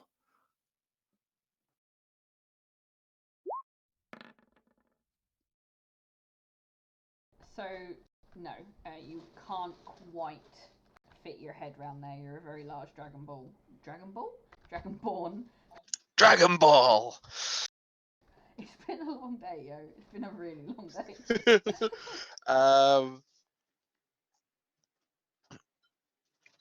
If I can't quite get past Russell, see past Russell, can't really do anything else. Yeah, just sort of listening. Nobody's screaming in pain. You guys got this, don't you? And I'll just wait there.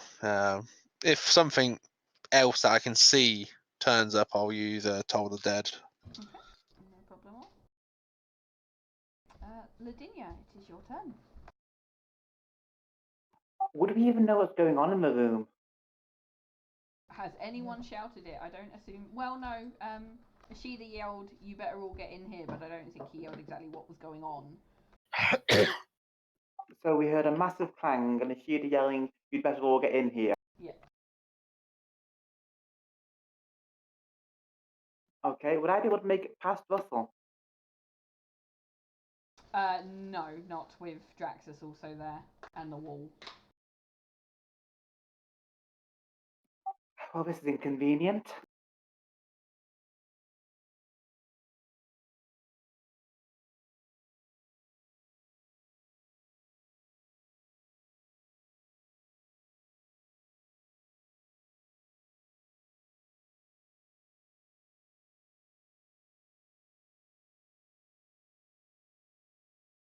I'm just checking if I see line of sight for Sacred Flame.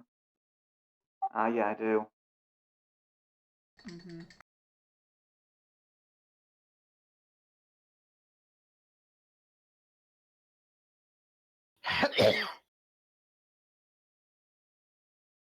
Bless you. Thank you. Sorry, stream. I do have a bad cough, so I'll mute myself now.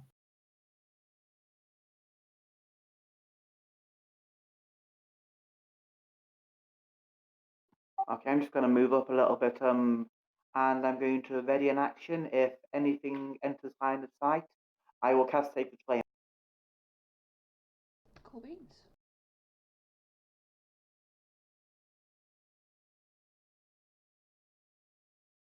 Russell, it is now your turn.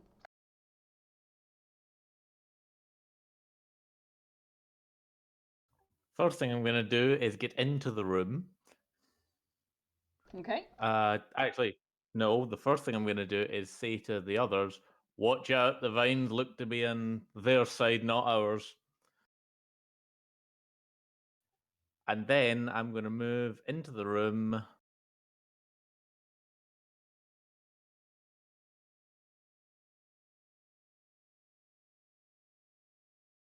To about there. Mm-hmm. And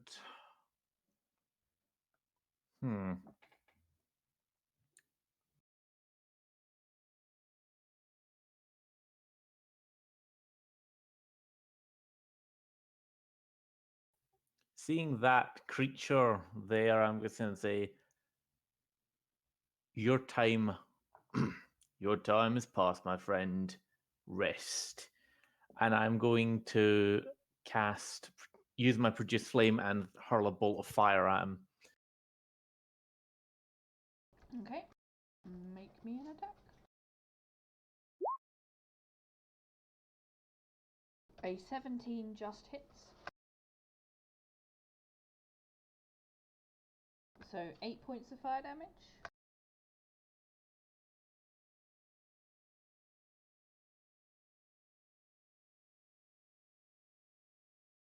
Yeah. So you start to see sort of the vines tinging ever so slightly on the edge when you firebolt them. It doesn't seem to do any more damage, but it's definitely taken the hit there. Ishida, it is your turn. Right. Now that Russell's kind of moved there, would I be able to kind of move back that square by any chance? Make me a dex check.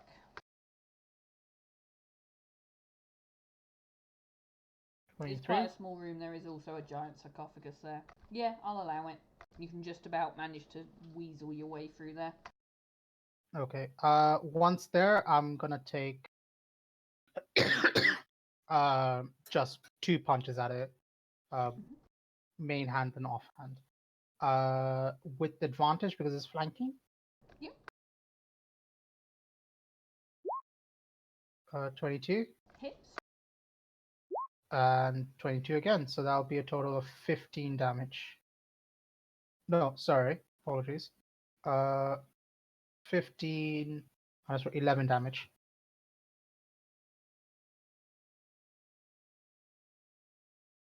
Okay. And is that your turn? That is indeed my turn, yes. Okie pokey. So this armor is going to turn itself towards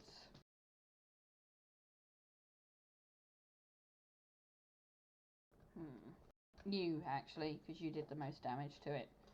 So it's going to turn towards you and attempt to hit you with its short sword again twice.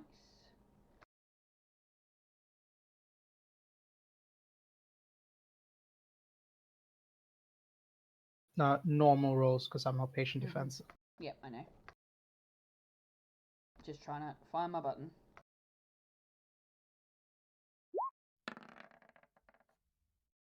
So the first one is a natural 20. So that's a 23 total. And you take 6 slashing damage. Not that bad on balance. And the second one is a 9, so I don't think that hits. I'm No, it rolling like bollocks. So that will be its turn. At the top of the initiative order, trying to find my notes. I should put everything in the same bloody screen. Can Nico, could you make me a dexterity saving throw, please? As the vines on the wall, because you are stood with your back right to the wall, reach out and grab you.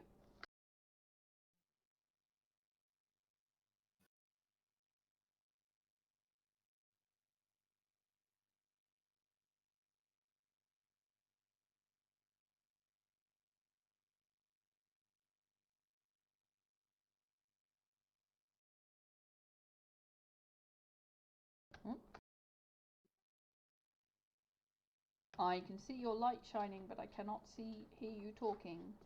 Nico? Is that better? That is better.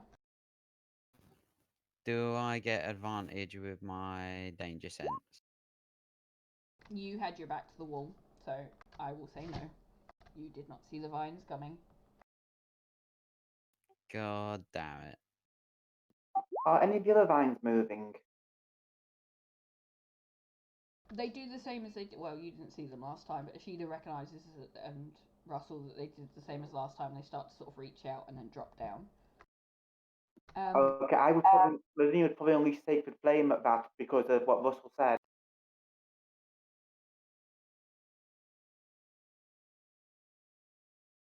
Okay. Roll me Sacred Flame damage, because I don't think wall vines are gonna. Okay. You do some radiant damage to some of the vines you can see. Unfortunately, none of them around Nico, who is now considered grappled, and you are grappled to the wall.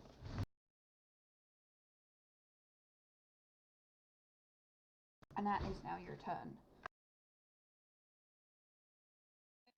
Can I still attack him while I'm being grappled, or have I got to break the grapple first? I can't remember what grapple does, so I need to go find out.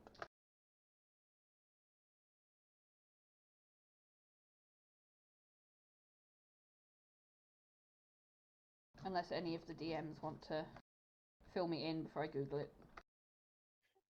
Speed becomes 0, can't benefit of any bonuses speed. Ends if the grapple is incapacitated. Yep, no, so you can still attack, you just cannot move. Okay, yeah, that's cool. I can still reach him if I attack him from there, can't I? Yeah, I'm just going to attack him then. I'm going to go reckless again. Cool. I'm still raging.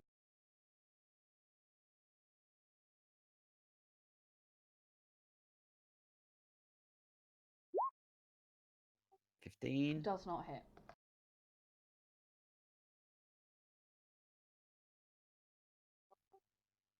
Alright.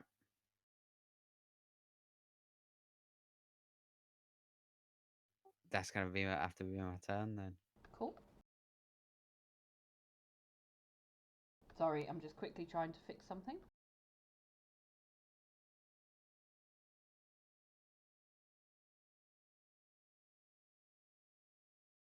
Sorry, my roll20 has gone a little bit mental, so I'm just going to have to log out and log back in again. I do apologise. 2 moments.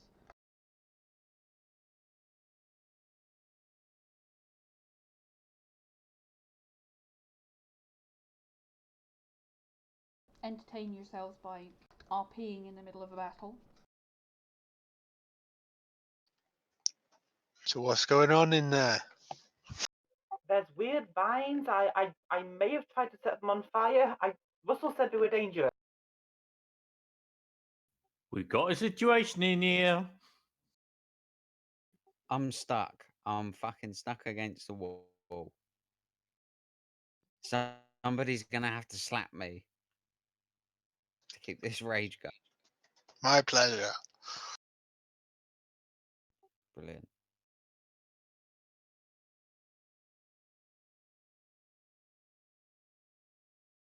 Excuse the stream watching me. I'm back in, but I just need to try and do something. So excuse the stream watching me do something that I should have done not while we were playing. Oh, Becca, what you like? I thought you were professional and Oh everything. yeah, Blimey. definitely. Ruining our immersion here, Becca. We were so immersed in this combat situation. How about I immerse you in death? Harsh. Wow. Okay. Wow. Someone's letting power really get to their head. Are you dead yet? This is why I stick to plastic and card.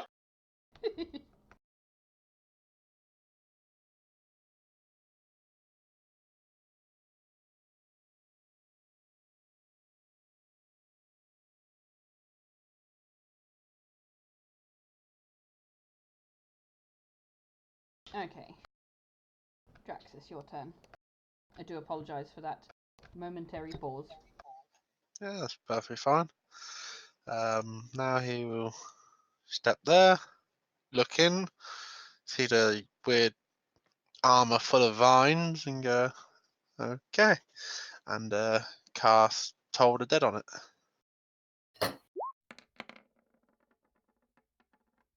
I hate it when you roll lower on the higher dice. Tell me about it.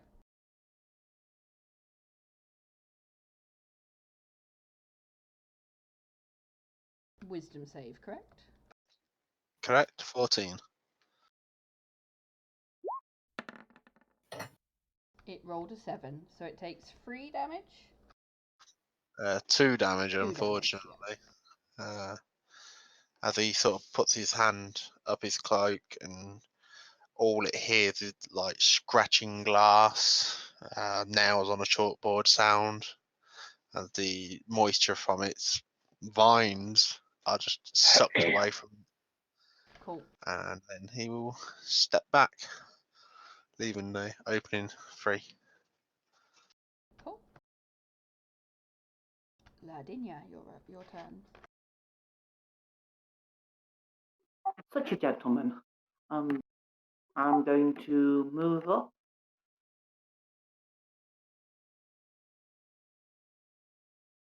And I'm going to take a whack at it with the mace. Go for it.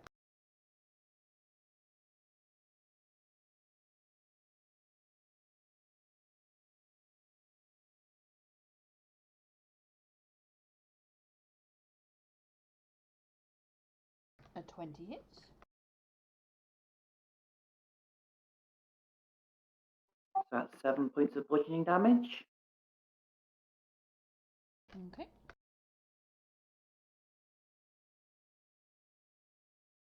Anything else, or is that your turn? That's going to be my turn. Okay. You are starting to notice it's looking fairly damaged now.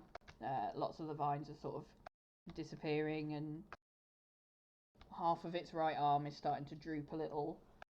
The arm holding the sword is still doing alright, but the other one's starting to droop a little. Definitely taking some damage. Russell, your turn.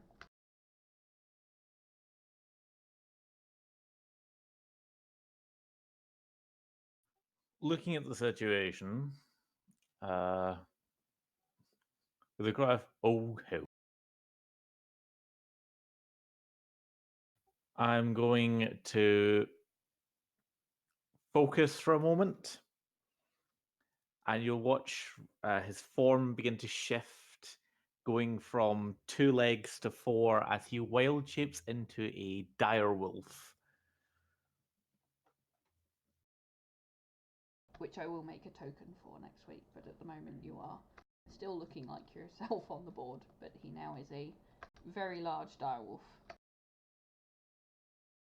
One thing to note about said direwolf is that the fur and the skin around the fur is white, but the skin around the snout is a distinctive blue color. And it will make an attack against said Nasty. Go for it.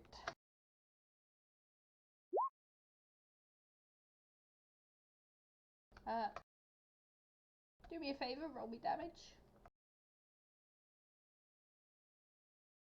Well, technically I should roll with advantage, sorry. Oh yes, true, because pack tactics. Pack tactic.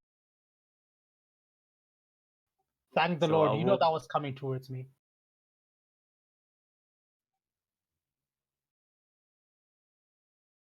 Okay, a 14 does not hit. Damn. So I'll just snarl and snap. Okay. Ishida, your turn. You said he kind of looked worse for wear, right? Yes, he is looking fairly worse for wear. Well, it is looking fairly worse for wear.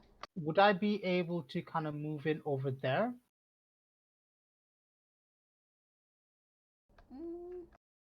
Make me an acrobatics check to see if you can jump up on the sarcophagus without looking like an idiot. Yeah, you do. You're fine.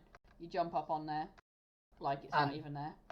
And then I'm just going to take 2 punches at it, basically. Mhm. Try to see if I can finish this off because I'm dying. Oh, sorry, that should be with advantage, so I'm just going to roll once more. 13 Does not hit. and offhand 25. It does hit. So that'll be 4 damage. Okay. And that's my turn. Okie dokie. It is now its turn.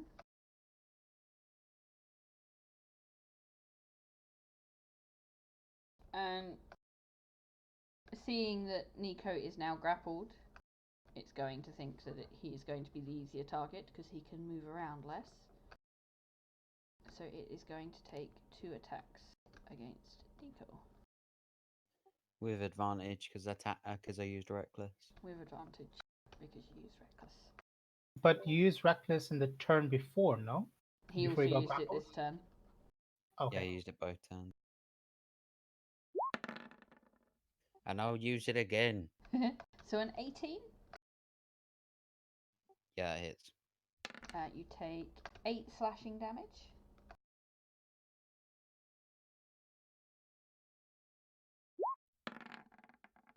And a 22. Yeah, it definitely hits. You take 3 slashing damage. Okay. And that is that's turn. So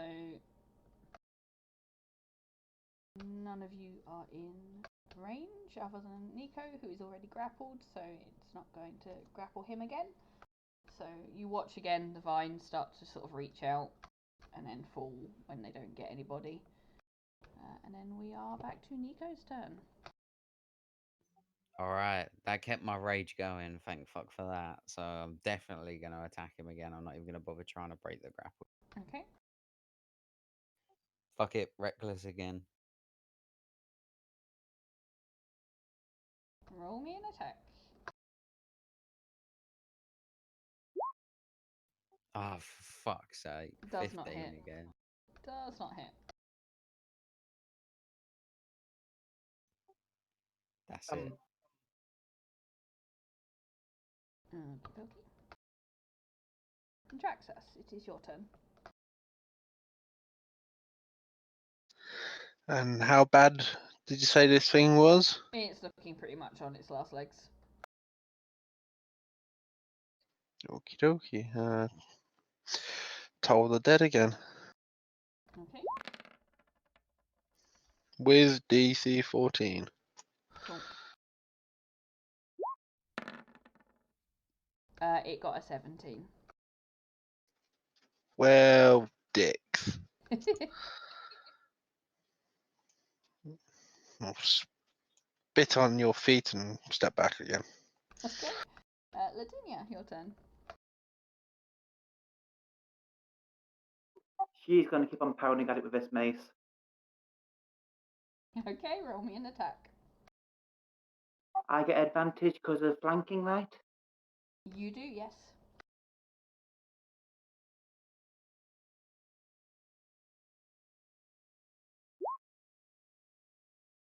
A 10 does not hit, but roll again, just in case. Well, because you roll with advantage. A 24 does. How would you like to do this? Yeah.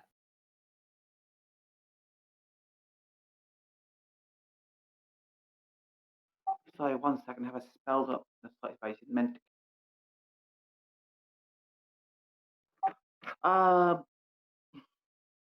Go for the sword arm. See if I can get that at the shoulder and the head.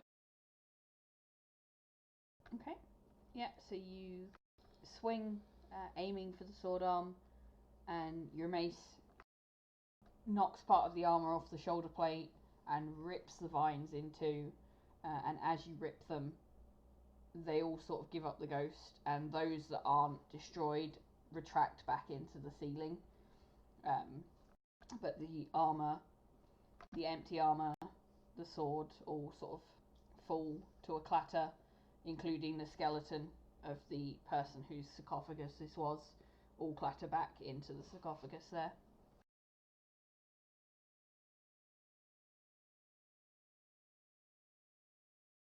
And Nico is let go by the wall. It has decided this is not a fight it wants anymore. Oh, good. We've returned into its eternal resting place.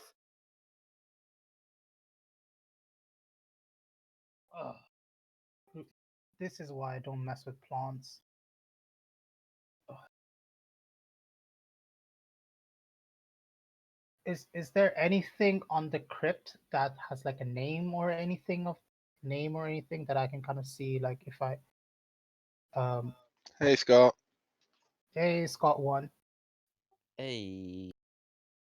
Oh, sorry about being late. Just carry on. Carry on with me. So make me an investigation check. I'd come in and join you if you want. Big money. A 7. How am I rolling either 20s or like single digits? Like this is ridiculous. Yeah. So no, there's nothing in this. Nothing in this dungeon basement that you would see that would give away whose tomb this is.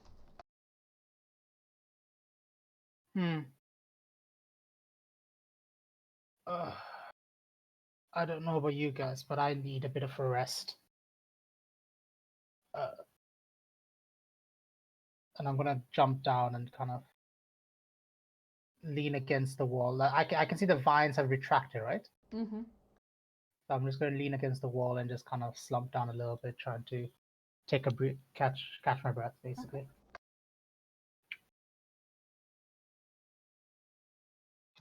While he's doing that, I'm gonna come in and start having a look around, see if there's anything of interest or anything curious. Make me an investigation check. Okay.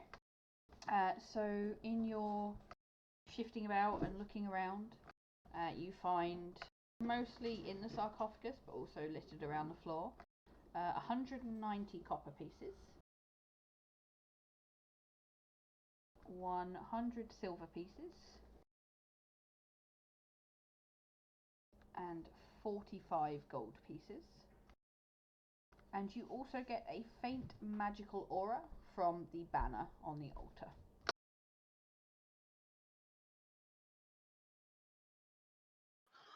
So 190 copper, 100 silver, 45 gold, and a magical banner of some sort. Yes. Should we really be robbing this grave? He just sort of looks at the what's left of the corpse in the sarcophagus. Well, it won't do him any good, now will it? The dead don't care. Rob it blind.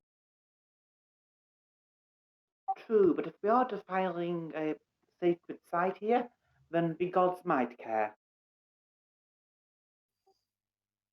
Well, I'll let them smite me down.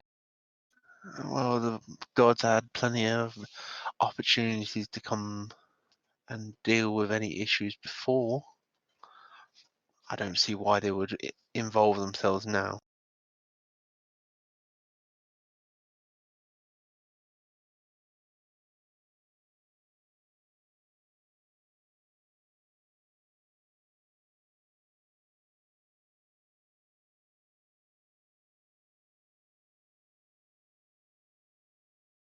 So yes. What about the dude's armor? Is that magic? Doesn't look like it, but yeah. What sort of shape is it in? Is it like reasonably decent, or is it just like old, rusted, and now battered to shit? It's fairly old, rusted, and bad to shit. The short sword looks okay though. It's just a normal short sword, but it's still fairly sharp and usable. He sort of looks at the armor, sees it's a bit of crap, lifts up the short sword, examines it, may come in handy, and hands it over to Nico. There's a backup. Look, Edgy does his job just fine. As long as I'm not being grappled, he does his job fine. I'll be alright with that short sword. Somebody else might want it. If it's all the same, maybe I can have it. Sort of just slide it across the edge of the sarcophagus over to you. I'll pick it up. Is there anything special about this at all? The short sword. Yeah. Make me an investigation check. Oh god. 13. No, it's just a plain old short sword. Great, then I'll just add a short sword to my inventory.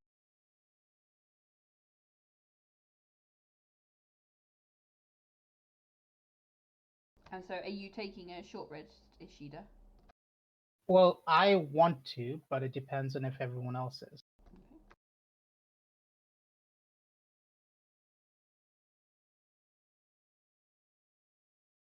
Does everyone else want to? I feel that our friend there may need some time to recuperate, so we should let him catch his.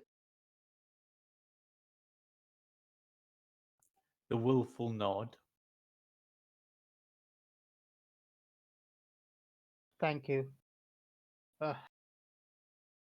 I'm more for fists, not necessarily swords and weapons.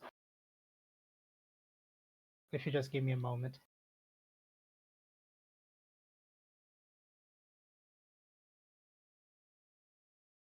So I'm actually going to go over and look at the banner more closely. Okay. So it's very big. It's like incredibly big. Like you'd need two hands to hold it and use it. Wow, I really came in a good time. The banner, Jesus Christ. This isn't Elspeth talking about Cloud, don't worry. And yeah, this looks like time hasn't touched it. So where the armor's old and rusted and the short sword looks okay, but you can tell it's old, this banner looks as if it was just placed in here yesterday. It's immaculate.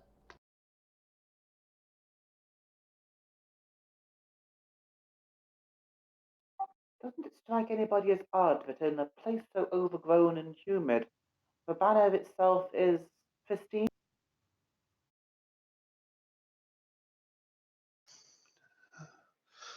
Well, it's not that difficult, and I'd assume with my knowledge and my investigation, I'll be able to like point to like some runes around the edging and such to point out some magical nature about it.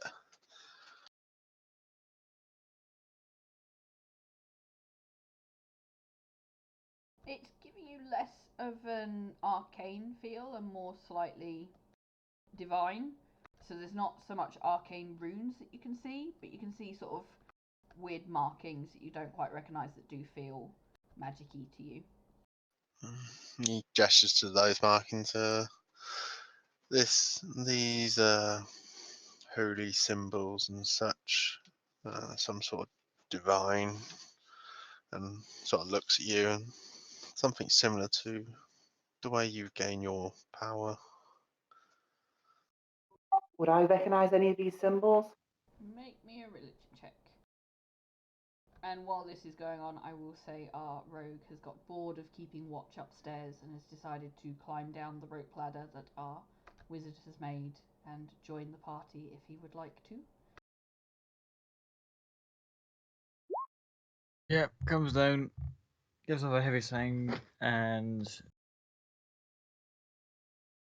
it was clear. I think we're pretty much on our own down here for the time being. Not completely on our own, and I'll just point to the suit of armor on the floor. In its sarcophagus, with a skeleton in it, looking Yeah. fairly beaten up. Trust me, it looked a little bit less dead when we got it. With a 13, you do not recognise any of these holy symbols. They're no deity that you know. Can I make a check as well? You can.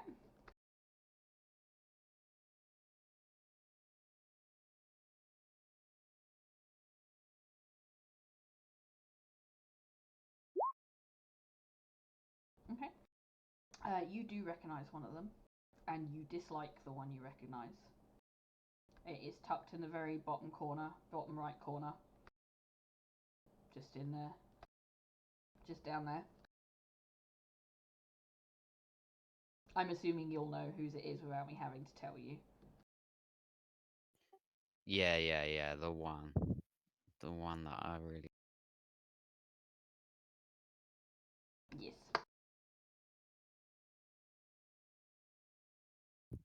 While Ladinia's looking, I'll point to it and I'll say, I'll just tap it and say,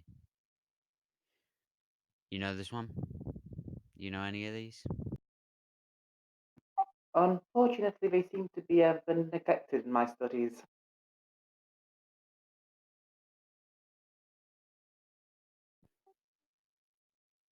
What difference will it make finding out who these belong to?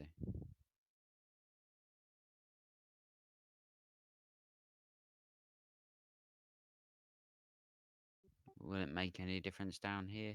Or is it just curiosity?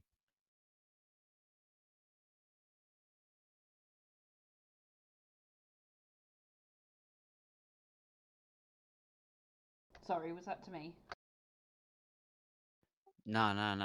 That was to Lalinia. Well, I'm always very interested in other pantheons and other deities, so if you have any information, I would gladly accept it.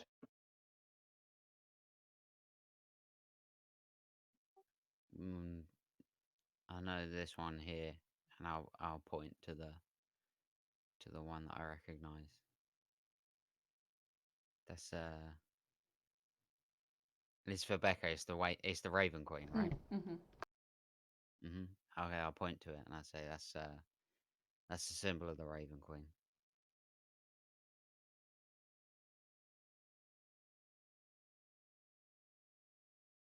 Find anything else while you're all down? Pardon? Asking the others, have they found anything else whilst they've been down here? I was Not, upstairs. not much. There's a collapse in a cave to the side there. We were going to check on it, and I assume we're having a short rest then. Yes. Well, with that, before the short rest, Drax will cast Mage Armor on himself again, both hands just scrolling runes in the air that start to flare with energy. And once he's done probably a dozen of them, they all float into him, into his clothes, onto his body. Cool. And then he can use his short rest to get his arcane recovery to recover that spell. Yes, you can. Yeah, short rest. I lost half of my hit points on that one hit. Yeah, that's not too bad. What was it? 11 hit points? 12. Nice. So you got Oh yeah, 24 no, hit points. 11. I got 23. Nice.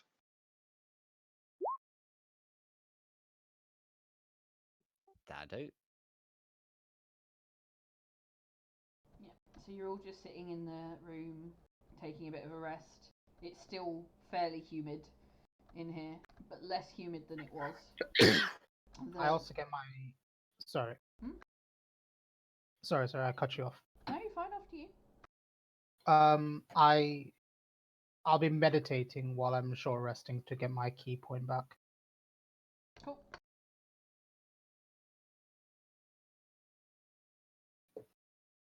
But yeah, it's definitely less humid in here than it was.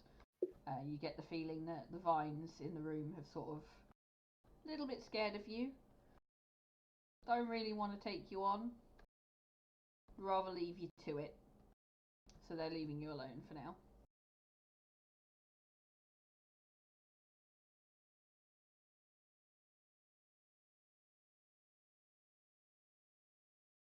Obviously, you still have the faint magic-y banner in the back of the room. Other than that, everything is still. Did I have a look at the banner and see if I can recognise any items? Yeah, roll me a religion check.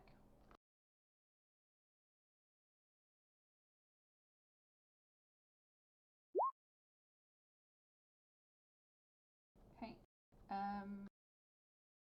How religious is your character? Because I've obviously not had too much backstory yet, so just double checking.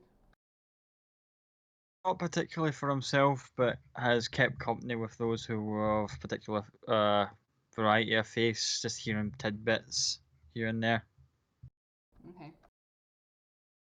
So you do notice on there there is a symbol to Bahamut, sort of top left corner, and in the middle at the very bottom is one you don't see very often, but it is a holy symbol to Lyra, the Joybringer.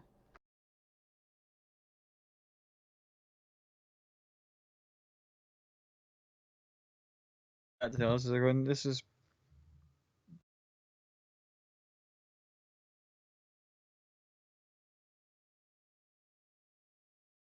Oh, I think you cut off there, Scott. Sorry. I'll repeat to the others once I've had a look at it and go, I recognise some of the symbols on this. It belongs to the Joybringer, Laura.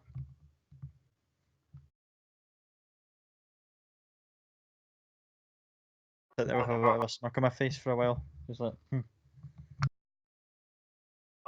It's fascinating that so many gods would be honoured in one tapestry.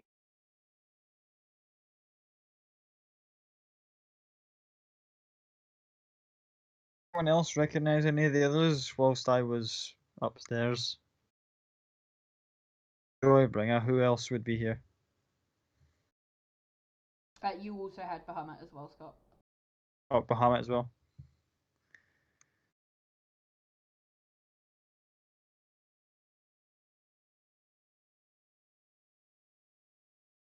I do believe the only other symbol that was recognised was the Raven Queen by your barbarian.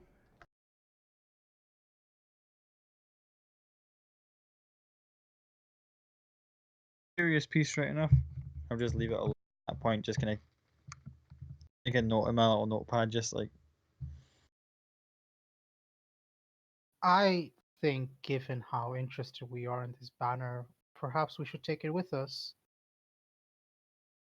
I was just about to raise the same point. I might be able to get a bit of coin for it. I think perhaps our cleric should. Sorry, not cleric. Apologies. That's meta. Perhaps Ladinia should carry it. It seems she is the most keen about it.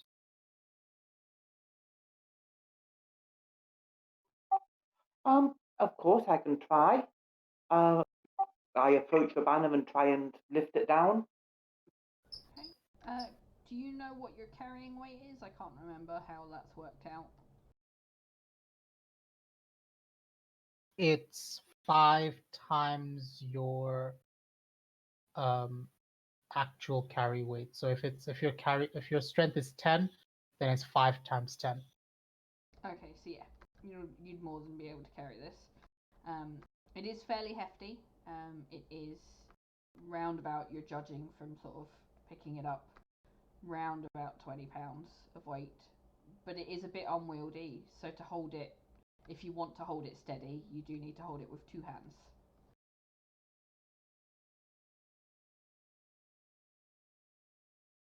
The weight of this might actually stop me from being of assistance in battle. I was thinking just that, but perhaps you can put it down whenever we are encountered with enemies and pick it up afterwards. It doesn't mean you need to use it to fight or anything, but I feel that it may be beneficial for us if we were to spend a bit more time with it, or maybe a bit more effort in decrypting what it is. It has lain undisturbed in here for a while. Perhaps we could explore the other avenue and then return for it? By the way, when you picked it up, did you put 2 hands on it to pick it up, or have you only picked it up with the 1 hand at the moment? No, I would have stowed the shield, stowed the mace, and picked it up two-handed. Okay, so I will link you what it does, because it activates when you put 2 hands on it. Yeah! Love it. Becca just gives us all sorts. Virginia is now a fried fish.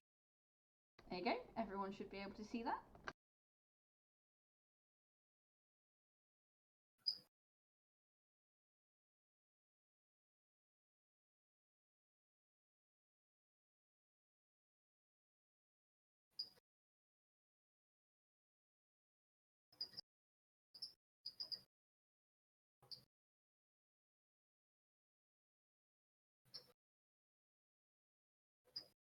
And I've just realised there's an error that should say until the item is deactivated and not until the item is active.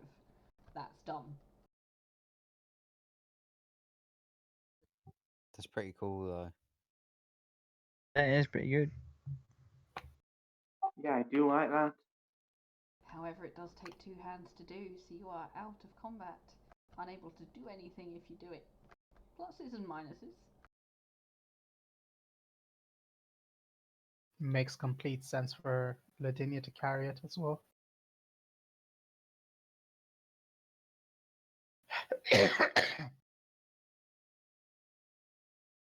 That's quite interesting.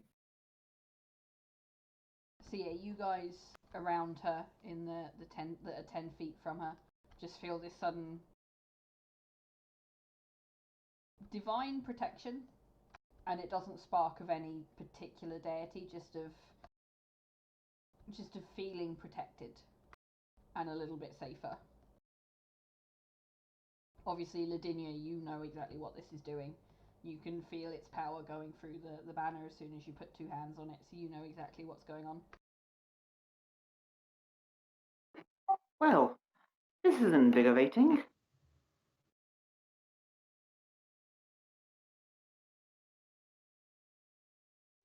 Do you feel this at all? I'm feeling something. Not in the slightest.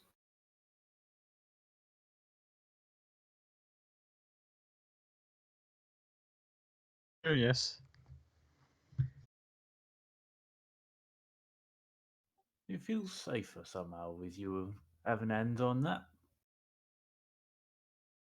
Yes, Could you be a kind sir and step a little bit closer to Lavinia, please?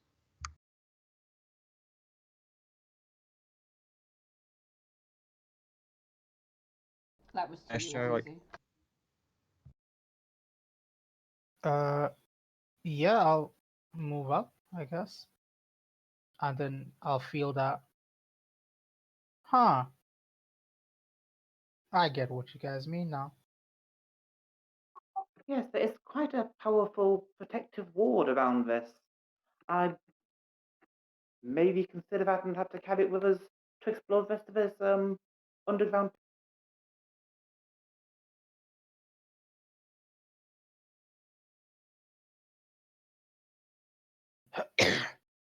I agree, but are you. Well, you would need both hands on this to carry it, I guess. Are you able to stow it or put it down and still benefit from the same ability? The energy started when both hands were placed upon it. I do feel that if I carry it towards attempt one-handed or to stow it, the effect would not continue. This may prove a problem, Well, although I leave it up to yourself as to whether you want to carry this or take part in combat.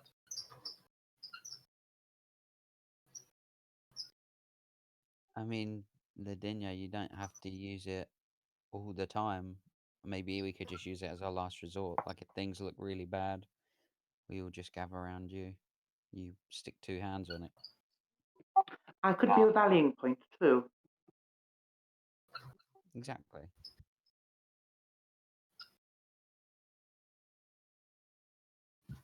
As long as you want to carry that huge banner around.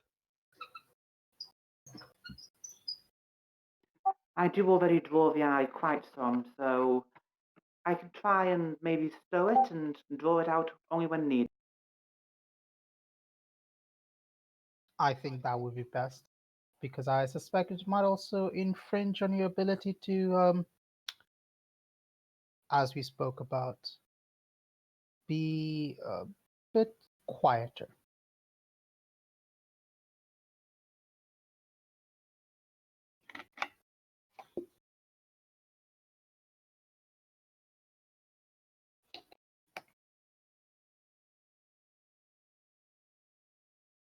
In any event, shall we get going?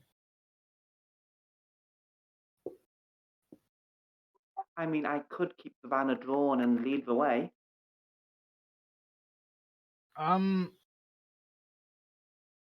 Sure.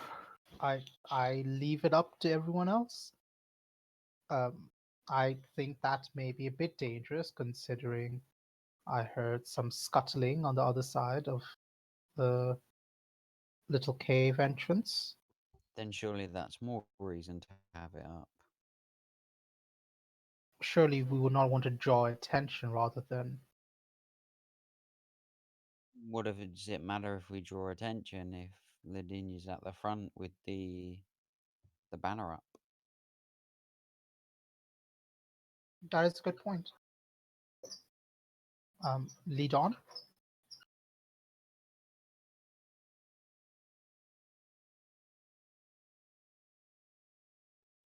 Yes, I'm going to move down to here. And is there a door there, or is it just? I said it's a.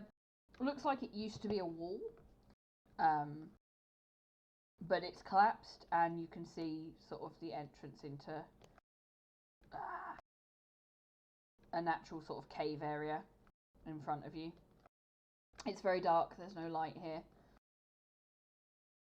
and I Can can't I hear the so-called skittering? Make me a perception check.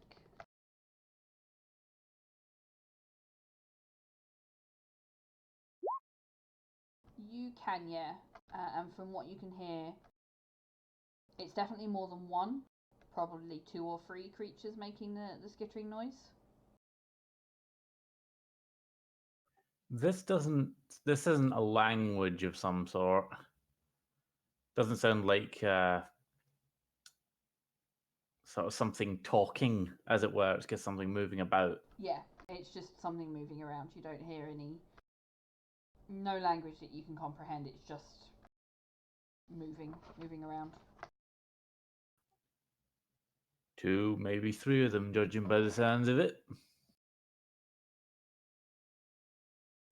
I let go of the banner briefly to recast light on the trident head, which is currently strapped to back, Okay. and then flip the banner with both hands.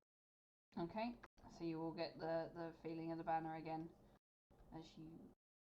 Are you stepping through? Are you carrying on?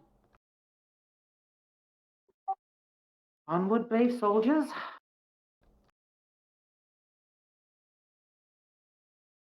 Follow the standard, I guess, and I'll notch an arrow on my bow and just cautiously move forward. If I can. I'll be slightly towards the back, so maybe the second or third person in the back as a single file. Do you know what? I'm looking at this going, why did I think this was a good map? This is awful. It has just occurred to me this does extend 10 feet in every direction. Someone else could have gone ahead. Oh well.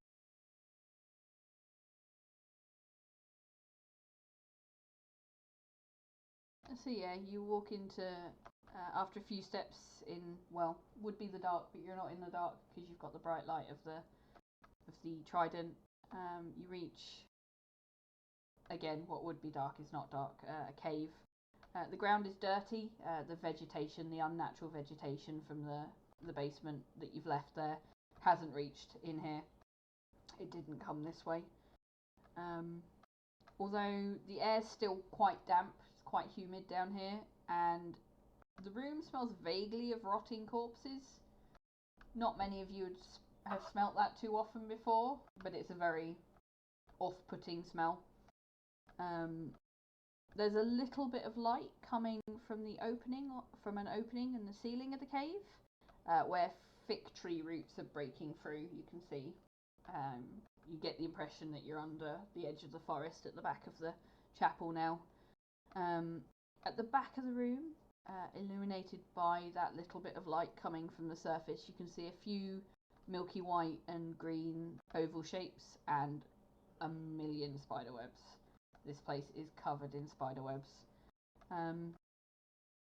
You don't spend too much time in this room before a couple of spiders, quite large spiders, start creeping out from dark little corners that they've hidden themselves in.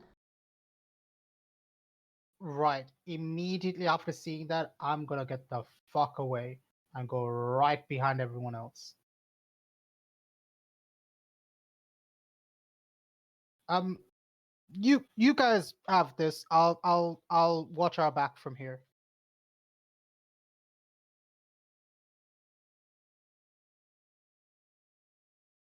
Suit yourself, and I'll just step in between the gap that he's left with my bow at the ready. As soon as I hear the spiders getting closer, and it's like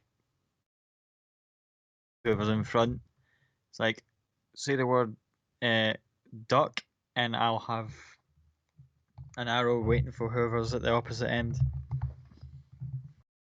So, rather than coming towards you, these two spiders are sort of taking up a slightly defensive stance round by the ovals that you've seen.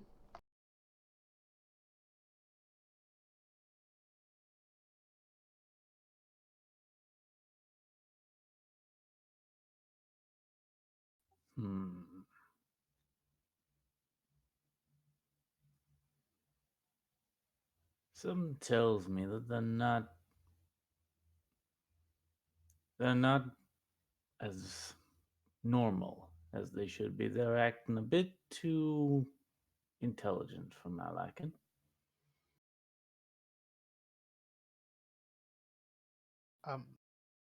Ishida will shout from behind everyone, saying, "Even more reason to kill them with fire, preferably." They don't seem to be meaning us any harm. Exactly. Drax will send his familiar up, and it will perch on top of the banner and try and just have a quick look around the little area, see if there's anything that obviously I would find interesting in here. You say no, the smell of corpses and that are in here. Yeah, make me a perception check.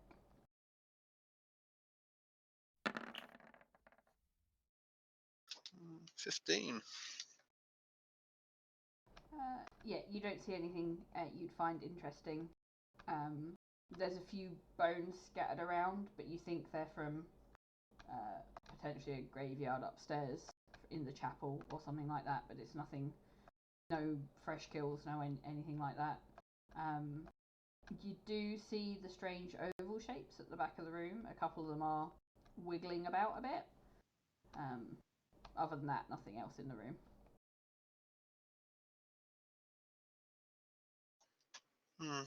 Interesting creatures, but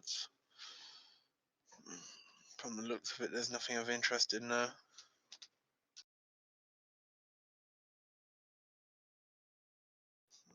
I believe we have stumbled into their spawning grounds.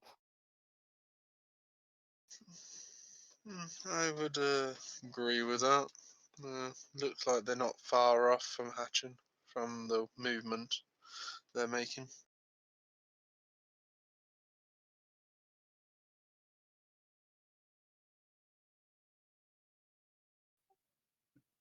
Could I make and this is the thing, do all these look like egg sacs, or is one different from the others? I can see on the map they're a bit different, but do they all look the same? Make me a nature check.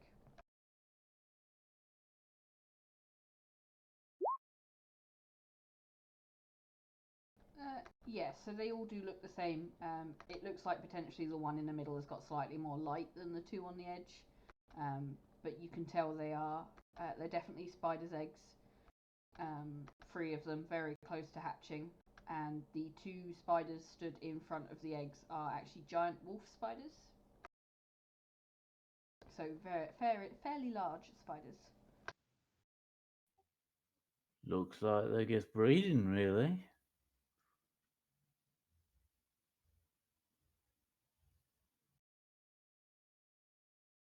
Would we be able to approximate that if one of those egg sacs were to burst open, how many would come out of it?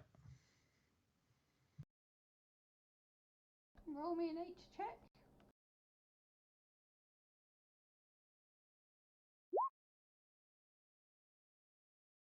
No, you wouldn't. You wouldn't be able to guess. You wouldn't know if each egg holds one spider or a million.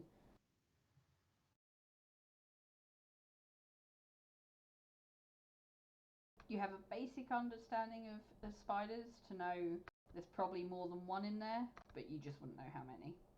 Yeah, I would just assume that there'd be. I was trying to think. I was like, well, is there one spider in each egg, or is there like a dozen, more than one? So I could say to the others, well, at the moment, 2 on 6. We let them hatch. That could easily be toppled in a matter of however long it takes for them to hatch. Do you really want to risk walking out of here and then these things following us for a late lunch later on? I agree with the human that can't hide from us. I think we kill them now. There's nothing to gain here. Not They saying are that we should in immediately go and murder things. I'm just considering the possibility that we should be aware that if we do leave these things, they could be a problem on the way back out. It could be, So but Russell, do you know if these are prone to hunt or aggression?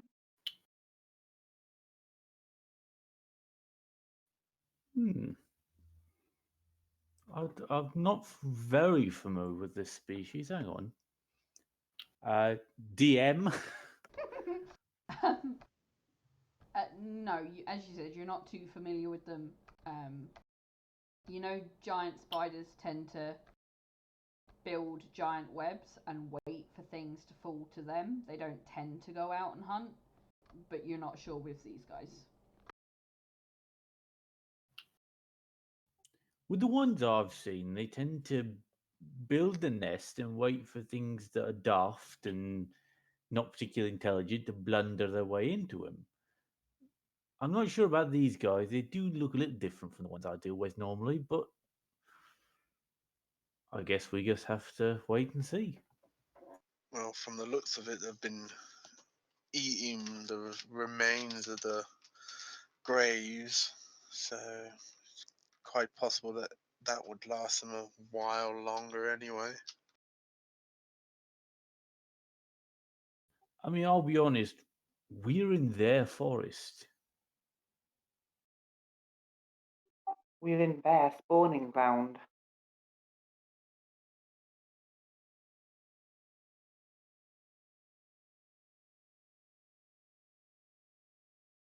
You can start to sense that the longer you're in here, the slightly more agitated they're getting, and the more uncomfortable they are with your presence, and the slightly more aggressive they're becoming. Like you can start to see them sort of slowly inch towards you, and then back off a little bit, and then wait a little bit, and then inch towards you again before backing off again. I still say we should kill them. I say we need to make a decision. I say to Back flesh out and their leave them heart for of the valor. time being. If we have a problem later, we can probably take them, but for now, if they're not a vital hindrance, I don't see why we should waste time and effort.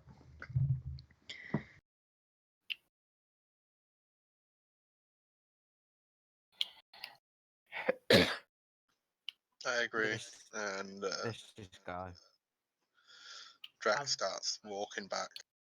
I've been told spiders are spawn of Asmodeus. They need to be destroyed at all costs. You go right ahead, Ishida. If you want to go in there and kill him, we can wait. I agree. That Yeah, would these be are lovely quite amusing. creatures. At all times, I'm going to be behind everyone. So if Drax is moving into the room, then I'm going to be right behind him, You want to right in front of him. get out of my way.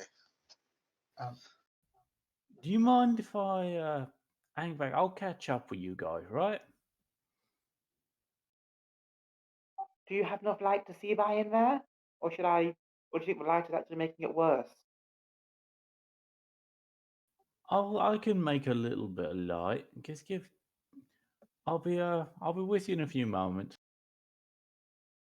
Of I'm course, looking at you for that curiosity, asking What have you got in mind here? With a eyebrow raised. Well, I've never had a chance to look at these creatures before, and sometimes it's good to take a good look at things. Can help you in later times.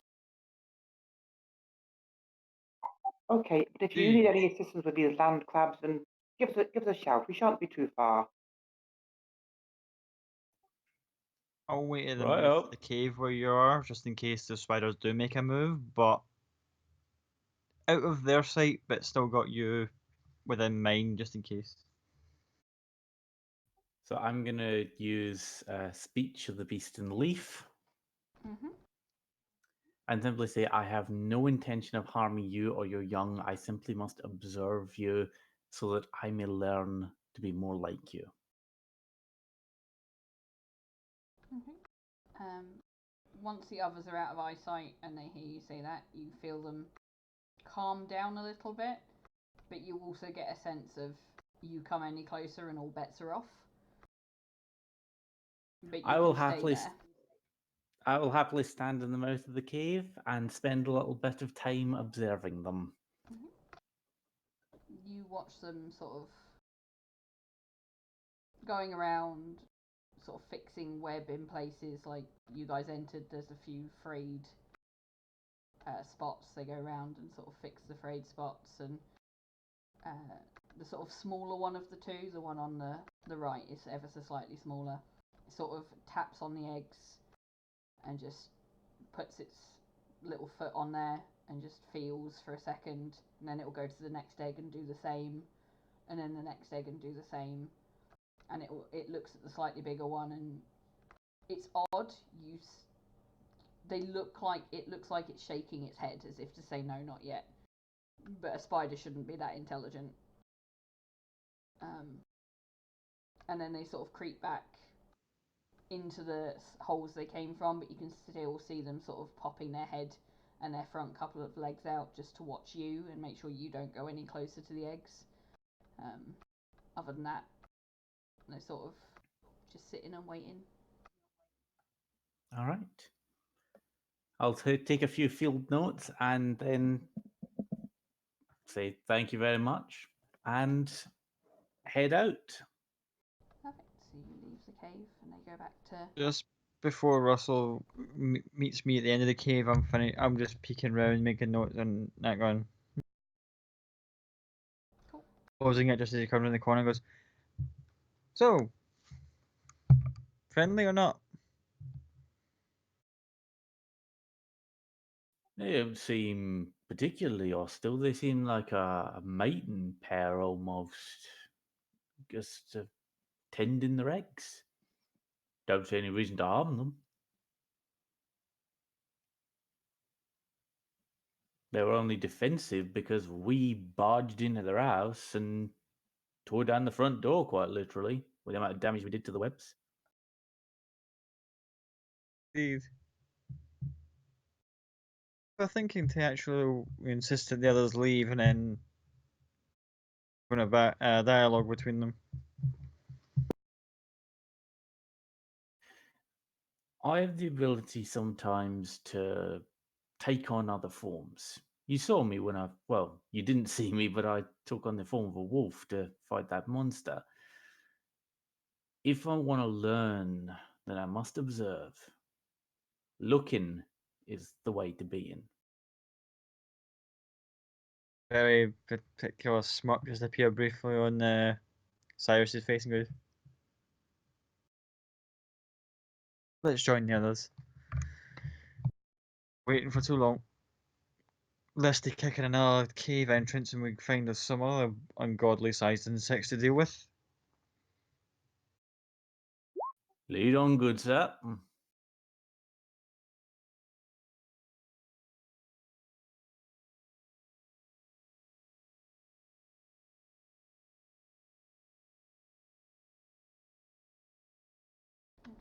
So you make your way back to the entrance of the basement where the rope ladder still hangs, I assume. Yep, stays there for an hour. No, it'll be gone then because your short rest was an hour. Oh yeah. That's true. So Ashida is nervously pacing back and forth under the hole, waiting to get back out. There is no nervous pacing. I am climbing this shit. Make me a athletics check. If I see like literally an ordinary Fuck. tiny little spider in the corner, I will flick it towards him to see what happens.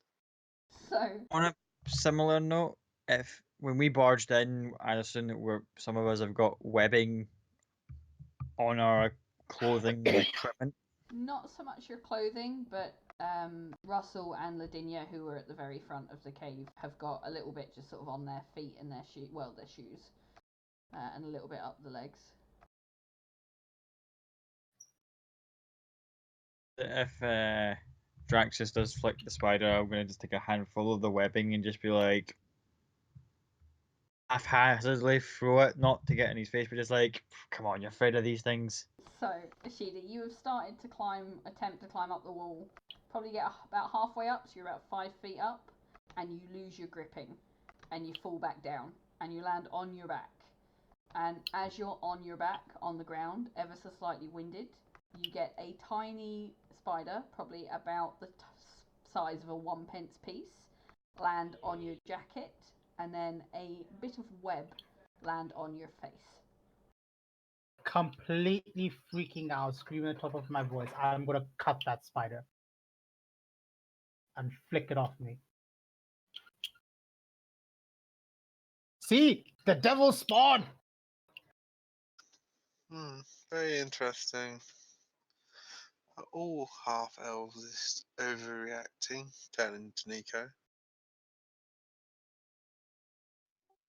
Yes, I believe so.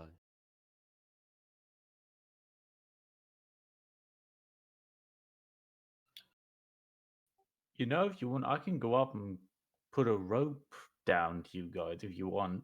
Save you. Don't worry, I've got it. And again, he'll cast mold earth on the edge of on the lip of the wall, where a couple of the earth crawls out, makes some hooks, and again conjures a small little rope ladder which will hook on the hooks and then roll down the tunnel, and then he'll climb up. Perfect. Yep, there is this rope ladder that is suddenly hanging down that Ladinia now needs to learn how to climb up ladders. She is eyeing it warily, keeping both hands on the banner and keeping her back between herself and the ladder.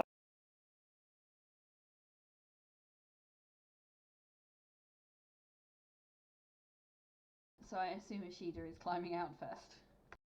Yep, definitely. I'm out. I've cleared the hole. I'm on the other side of the temple. Just brushing off any webs or anything that they may be on me. Okay. And does everyone else eventually climb out?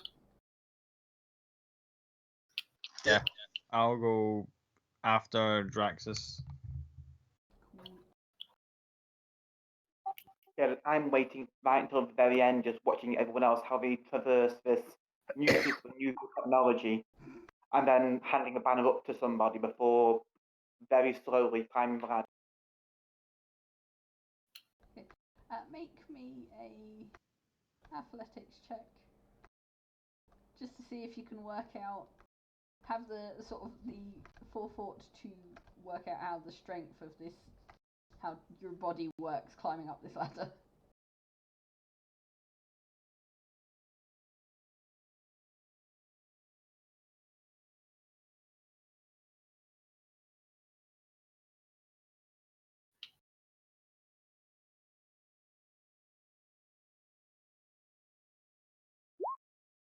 Yeah, okay.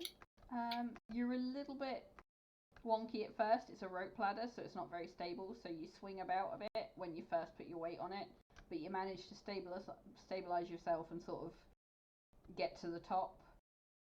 You do decide you don't like that very much, and you don't want to do that very often, but you get up there.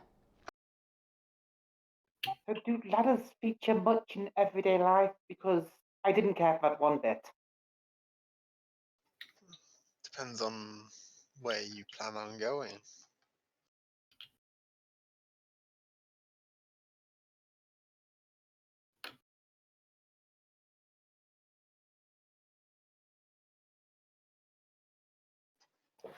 If you plan on climbing up somewhere high or getting down somewhere low, you'll need some more of climbing.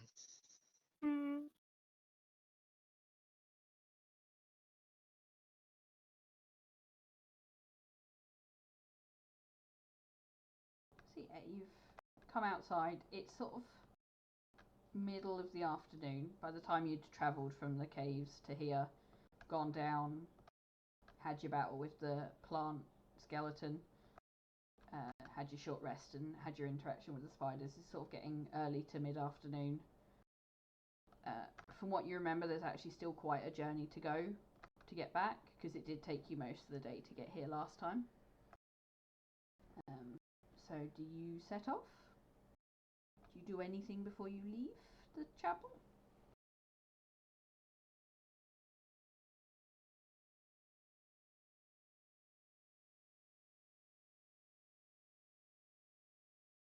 Take maybe one last round. Oh, sorry, what did you say there, Scott? Take one last kind of quick check around in case we missed anything not from the first. Make me an investigation check.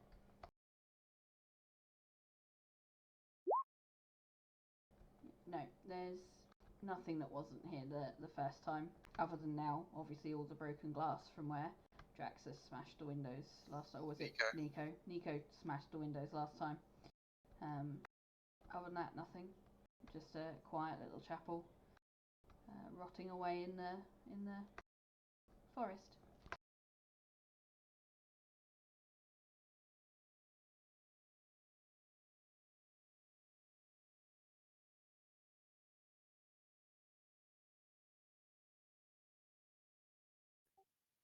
We So, all should we report back to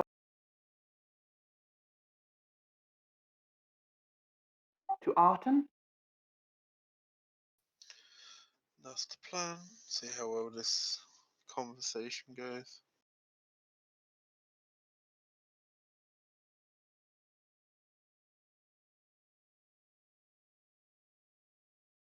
Okay. Anyone else want to do anything else before they leave? Ishida's gonna really try to move away from the temple quite quickly. Okay. And he'll only kind of slow down after he's like 200 feet away. Cool. So you are waiting 200 feet away from the chapel for everyone else? Yep. Before we leave the chapel, can I kind of examine the statue one more time, see if I can figure out like what or who they're worshipping or whatever? Did we figure that out yet? We didn't, did we? I think you did. I think I remember saying something about An order of knights yeah. that weren't actually worshipping one particular Yeah, god? you're right. You're right. Yeah, you're right. You did. Yeah. I can't remember who made the check, but I can remember going into it. I remember you saying it now. Yeah. It was Ishida who did that, but hasn't passed on to us yet.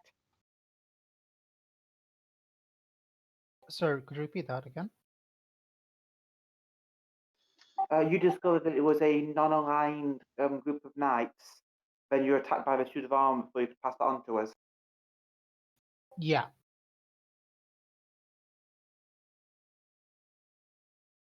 Ah, yes, so Ishida knows it, but he hasn't passed it on to anyone else yet.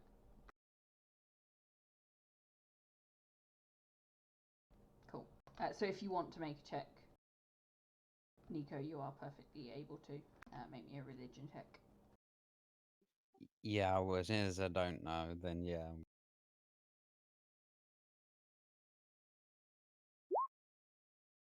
Nope. Yeah, no. You are too focused on the symbol of the Raven Queen that you've spotted to think sort of clearly about anything else or potentially what they're worshipping. I'm just gonna get out of here as quick as I can. Probably straight behind Ishida. Cool. So you're both waiting about 200 feet away from the chapel for the others to join you. Perfect. I can't believe we didn't kill them. Should just kill them. Why didn't you just kill them? You're so keen on killing them. I don't know how to make fire in there. But next time for sure. Alright, I'll hold you to it.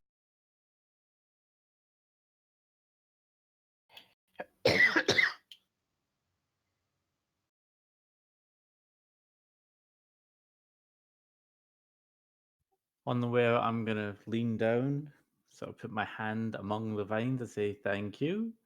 We're going to leave the hatch open.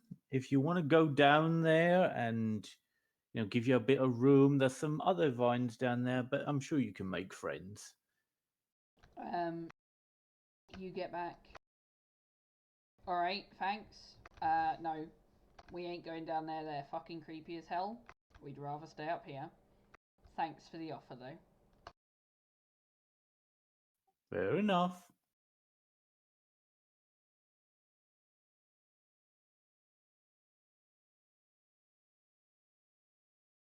And they At that point,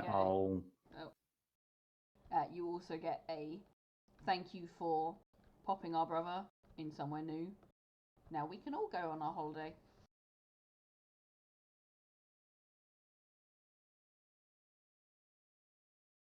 What was that? Sorry, you kind of troned out a bit there at the end. They said, thank you for planting our brother somewhere new. Now we've got somewhere we can go visit. About the vine you planted near the cave. If you're willing for me to take another one, I can happily spread them about. I tend to wander. You get the response of, yeah, sounds like a good idea.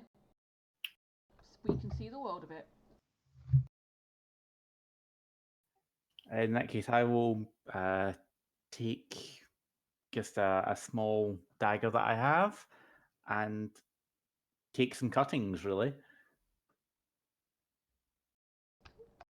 You gather probably 3 or 4 little cuttings you store away in your bag to potentially plant elsewhere in the world. No doubt I'll speak to you again soon. Nature's blessings upon you. And I'll walk out. Cool. Yeah, so you all walk out and join your 2 companions away from the chapel. And the place goes back to being fairly quiet. This little spot in the middle of nowhere that was undisturbed until the wizard before you and then you guys. You just feel it. It's an odd sort of peace that settles on it, like a thank fuck they're gone kind of sigh from the area as a whole, as you all just sort of wander off, starting back to the town. Do you think we should tell the village about this place? It might be a nice little tourist resort for them. Get them some revenue.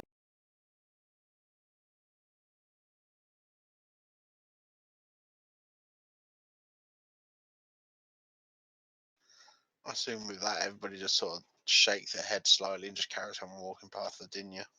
Yeah, I was gonna ask if she asked everyone or was it like kind of directed? That was just a general thought out loud.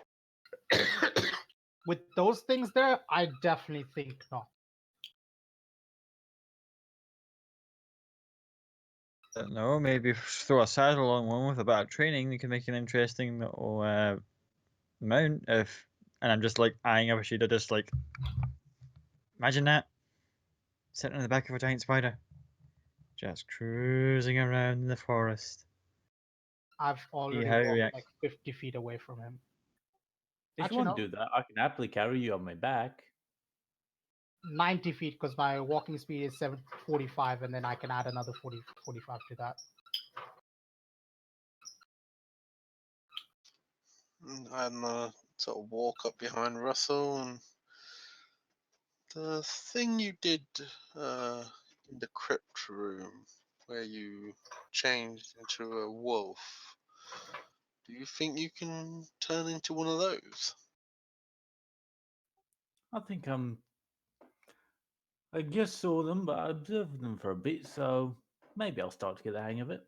Take a bit of time, but I'm sure I can get there in the end. Very interesting. I'm sure Sheeta would love to see that when you've gotten it under hand.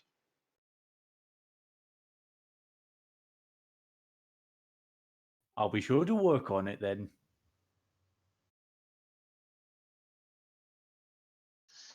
Sort of step back and pull out his little book again and start jottering away.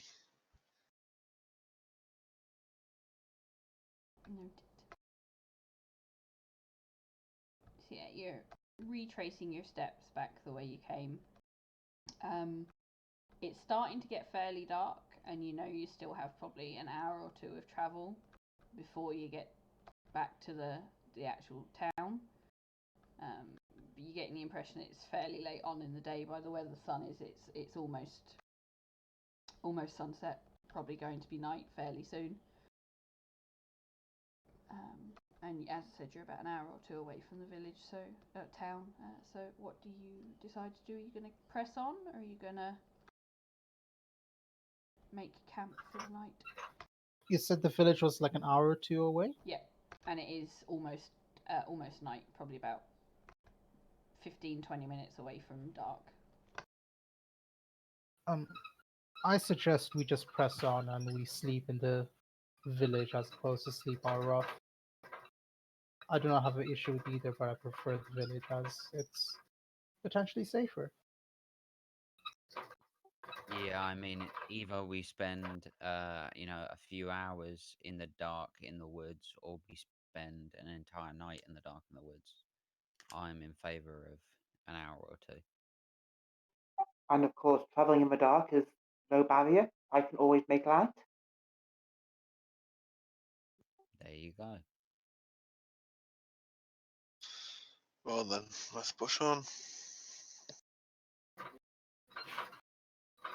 We shall push on.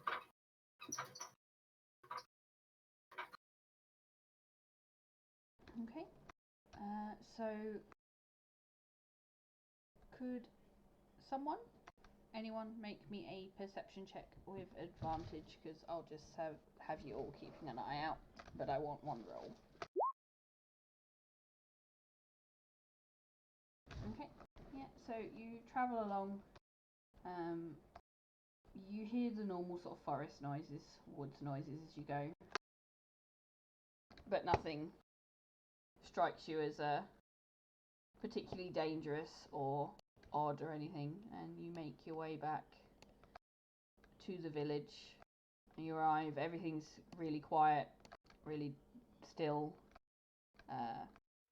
All the shops are closed. The windows are shut. People are safely tucked up in bed. They've got cars. Yes, they've got cars. Leave me alone. Leave my picture alone. I won't go to the effort next time. It's fine. It's fine. Just joking. They're just fancy wagons.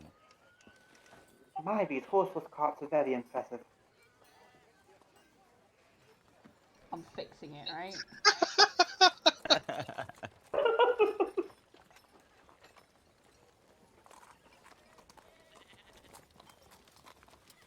There you go. You can't the edge yourself. Pretty much. Do you remember where we parked? Because I can't see it. You're really mean to me. All this magical darkness. God damn it. But yes, it's very late at night, and yeah, everywhere's closed up and settled for the night.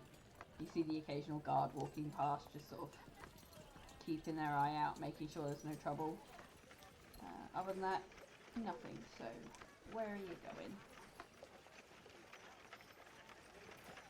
Back to where we started, the inn. The ethereal seagull. Yeah, sounds Perhaps good we to should me. see if the Iron Vault Stockade is still manned. I mean, that could wait till tomorrow, can't it? Unless you want to go now.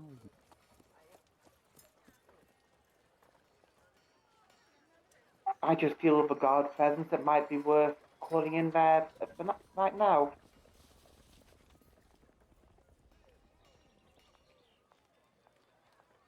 Yeah, sure, I'll go with you if you want to go. If everyone wants to No. come. Arson did seem quite perturbed by the missing wizard and hoping to get an answer as soon as he could. I would hate to put him in more stress unneededly.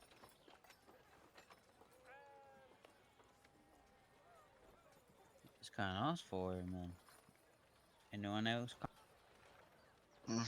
I suppose I'll come as I have items. I'll Come tag along, along. sure. It's a nice night. I guess it makes sense for all of us to stick together.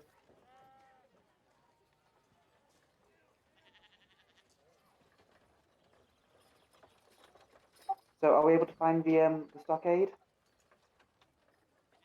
He did give you directions, so yes. You make your way over there. Yeah, the iron bar. The Iron Bolt Stockades. That's the one.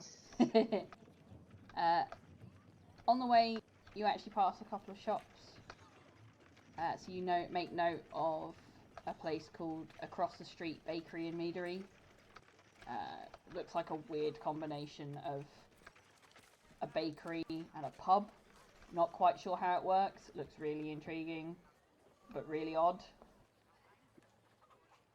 And then further down is what looks to be a little toy shop called Doc's Provisions. You also pass a place called Soot Sisters Smithy, sorry, because I write names that I can't pronounce. Which looks exactly like it says on the tin. It looks like armour, weapons. And just before you get to the Iron Bolt Stockade is what looks like almost a town hall, but not quite. And it's called the Swiftfoot Crier.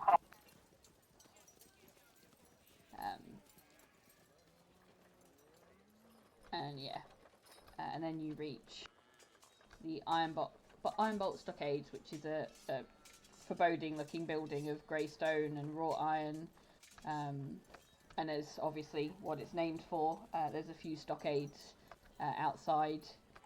There are one or two holding prisoners, or offenders I should say, in them. Look like they're trying to sleep, not doing very well, really uncomfortable. And yeah, there is movement that you can see on the inside. A couple of guards stood outside the front door that sort of stand to attention as you approach.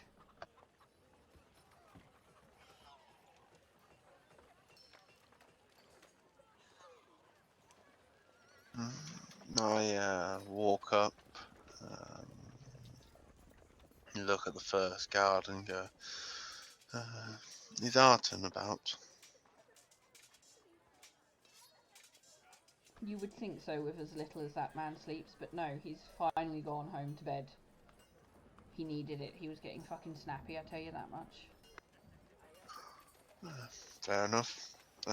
Tell him the group that went looking for the wizard has returned. Will be by in the morning to fill him in.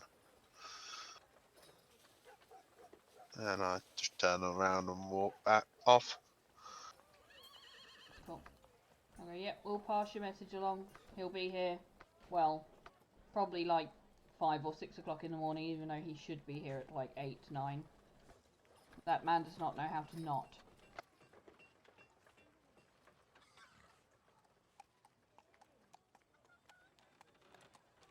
And you watch them sort of relax back into their kind of slightly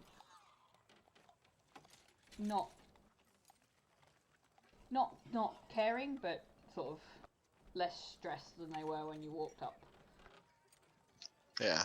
As I leave, I'm just gonna have a quick that town hall looking place. Can I see what it is? It just a town hall, or is it something in particular?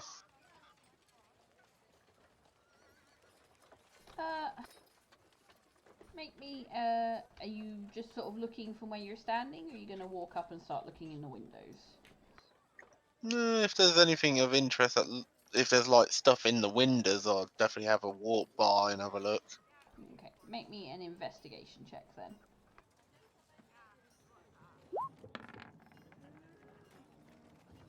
Yeah, no, you can't see much.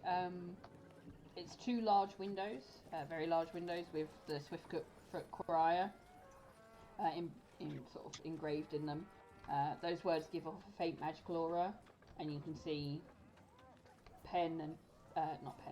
quills and parchment strewn across lots of desks inside. But other than that, you don't see much. Right, that's fair enough. That's all I wanted to say. So I make a mental note and head back to the tavern. How about everyone else? Everyone else doing the same? Head Yeah, back to the tavern. So that's Nico and Cyrus going back to the tavern, I believe. Yeah, I'm going to just head back as well. I'll head back to the tavern, but I'm gonna keep an eye out for where the nearest tree is from the tavern. Make me a perception check, please.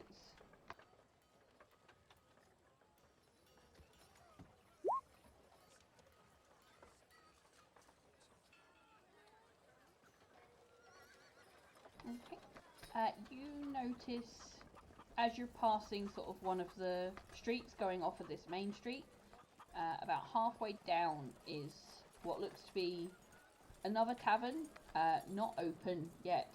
Looks like it's getting ready to open. You can see sort of banners with grand opening hanging up, and you can see a few leaflets that have been dropped down on the floor.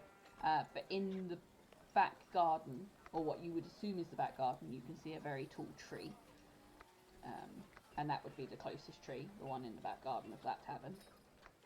And the tavern is called the Shady Spigot.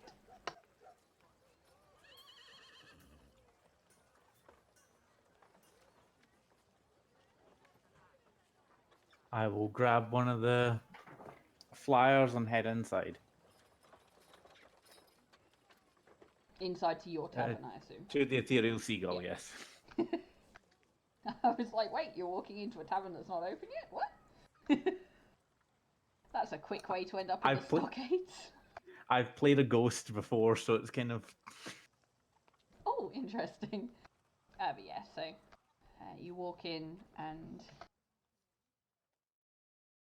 Lasser, I think I said his name was? Yeah, Lasser. Sort of nods a greeting at you all and goes, oh, you returned alive then at least. When you didn't return yesterday, I was starting to get... Well, no, that's a lie. I wasn't starting to get worried. I noted the fact you hadn't returned. Not to be rude, but is there any showering facility? What's a shower? Washing facility, my apologies. There's a tub out the back. It's got fresh water in it. We changed it today. We're not high class enough to have one inside, but you're more than welcome to use it. Even before, was it a she? Him. Even before he finished, I'm walking straight to that. Did he fall in something smelly? To the rest of the group, he asks. He had a spider issue. Oh. Probably shouldn't mention. That's alright. We tend to get a few insects in here. Probably best not to let him know. Or do, depending on your sense of humour. Right. How can I help you guys?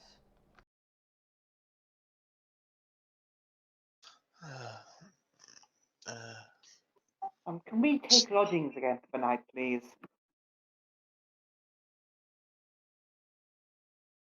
Of course, you know that we only have the one room. Is that okay for all of you still? I don't know if you've decided you hate each other in your journey, never want to see each other again. Maybe you don't want to share the same room. I don't think we have much of a choice now, do we? I have no objections to using the same facilities as we did before.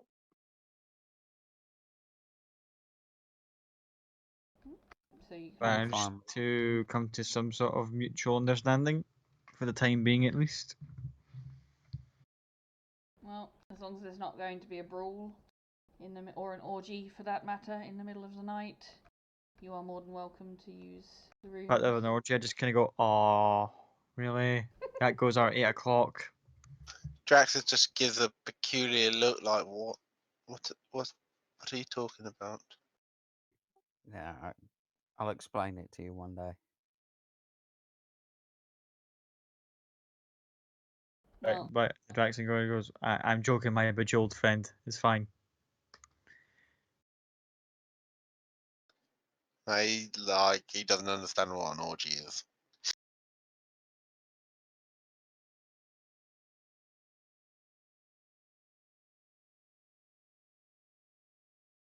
sorry. I've just got an image of Cyrus calling Draxus his bejazzled friend instead of his bejeweled friend. There's a reason why I chose my words very carefully, Becca. Anyway, he goes, yeah, so you can have the same bed you had. It's a copper a night, same as it was before. Breakfast is not included. You will need to pay for it separately, as the same with drinks. But the other facilities you are free to use. Draxus drops 2 copper for him and Nico.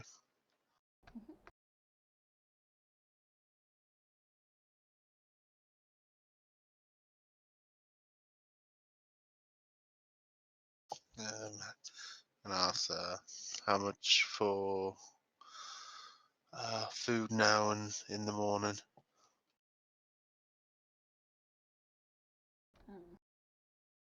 It's fairly late at night. The kitchen is pretty much closed. I mean, I could throw you some bread and potentially put some broth in a bowl. No, that would do. For how many? Just me. Okay, so it would be a copper for both a meal tonight and breakfast in the morning. Puts another copper down, nods, and goes sits in the corner. And Nico go and sit with him. How about the rest of you? I am taking a shower. Bath. I shall cover my lodgings and also the one who's currently using the facilities outside. At which point she puts her silver down on the table, and this should cover for food tonight and morning. Is that right? For both of you? Yes, he's not here to pay for himself, so I shall cover him for now. Okay. He will give you 4 copper in change. Yes, that is correct.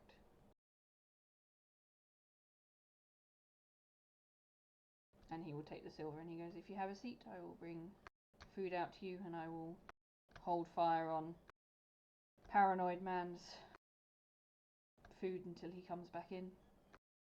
But feel free to take a seat. And then he will look at the other 2. Thank you kindly. At which point he actually walks over to a table, giving Nico and his friend a bit of space. I similarly will drop a silver on the table, the bar, and say, a room for the night, some food, and an ale if you've got it. Okay. So he will take your silver and give you 7 change. And I was wrong, Colin. He will give you No, I was right. He'll give you 6 change. I'm doing my maths incorrectly. Yeah, he will give you 7 copper change and go, same thing, just have a seat. I will bring food. I will bring your drink first. I will bring food out in a moment. Drax will use minor conjuration again and create a small tea set and head over to the tavern owner, pop the tea kettle on the side and say, would it be possible for you to put some water and boil it up for me in here? He goes, I can fill it with water for you, that's no problem. I do would suggest you were better putting it on the fire in the fireplace over there, and points to the little fireplace with a small fire going. That'll do. So he'll take it out the back and fill it with water and bring it back out to you. Drax will put it on the fire and go in his herbalism kit and just grab us some little like jade, mint leaves, grind them down in the pestle and mortar, put them in a little sieve and get ready and have a cup of tea. Cool.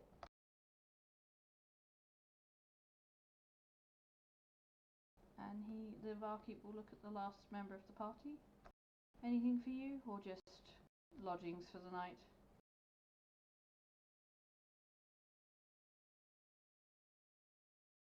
Scott the First. I'd already said about just getting room for the night. Okay. Cool. So, alright. You know where the room is.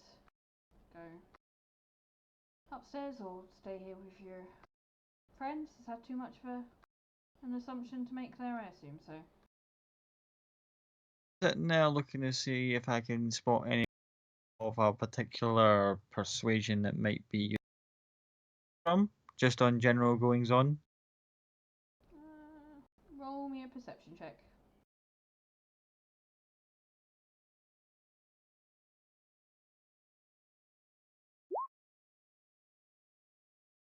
Okay, yeah. No, you don't see anyone of that persuasion. There's an old guy the other end of the bar. Typical old guy you get in a bar. The fuck?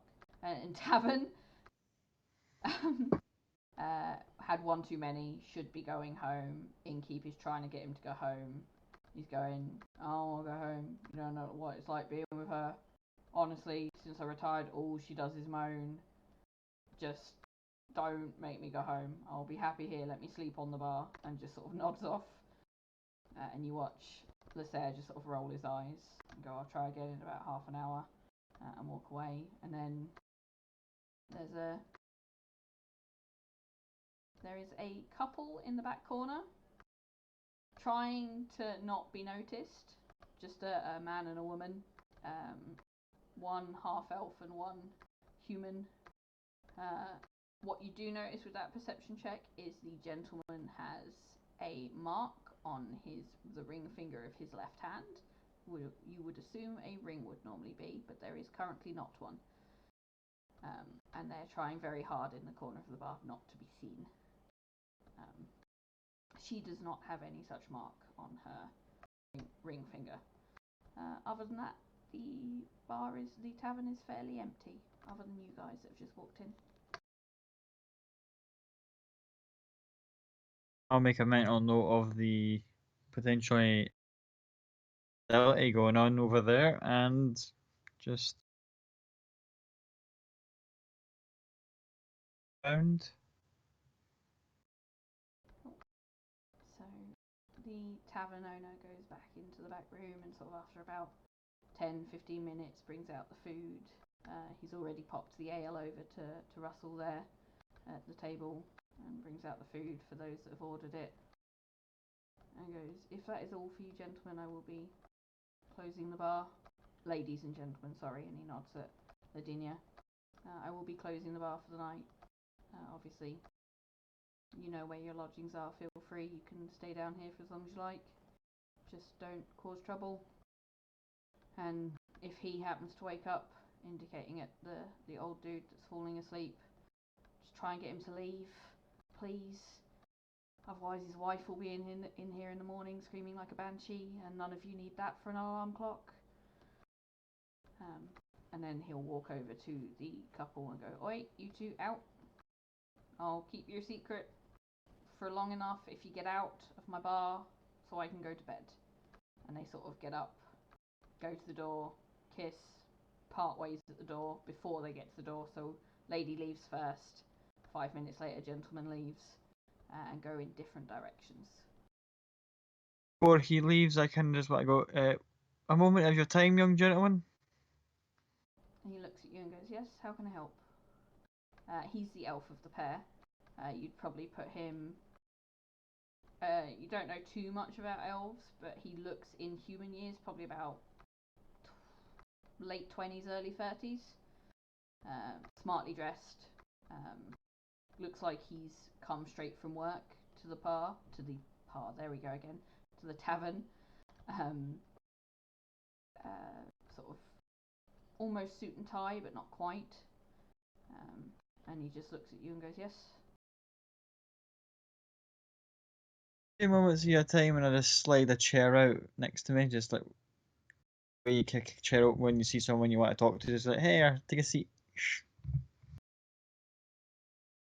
I would love to, but unfortunately I'm going to have to decline. I am expected elsewhere. But thank you for the offer, and he will turn to walk out the door.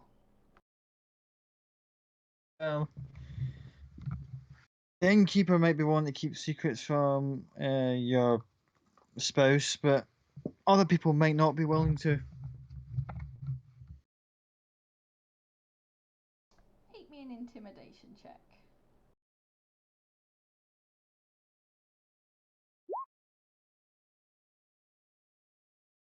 I assume not at disadvantage. I assume that's meant to be normal roll.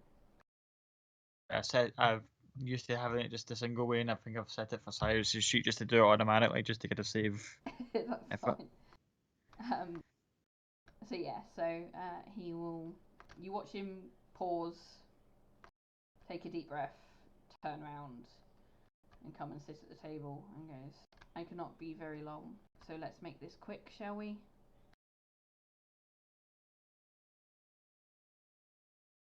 So, first of all, adjust the attitude.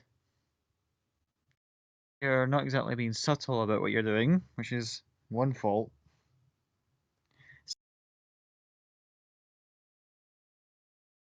What little I've gathered, and I've just been I cup, but I'm not actually drinking anything, just to kind of keep that sort of jovial attitude. It's like, see, unless you're, let's see, long impression that you've got an eye gesture to the ring finger, just like, woohoo, this. That would indicate that you've probably taken the ring off, so you can trade as a single gentleman whilst fraternising with, and I'll gesture to the door, saying, "Well, your lady friend over there, the barkeep's noticed, and if I've noticed, someone else is surely to fuck have noticed.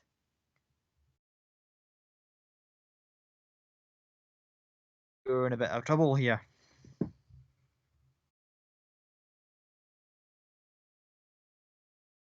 I'm not sure I agree with you, sir. The barkeep has been aware for quite some time, and you are a stranger to the area. I don't think your word would have much sway against mine.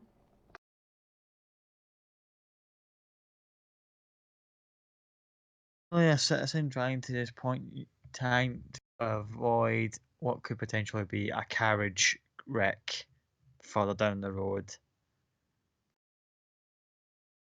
Help for here, son. And I appreciate that. I will take your warnings into consideration, and he goes to get up from the table. But I really do need to be getting home. I didn't catch your name.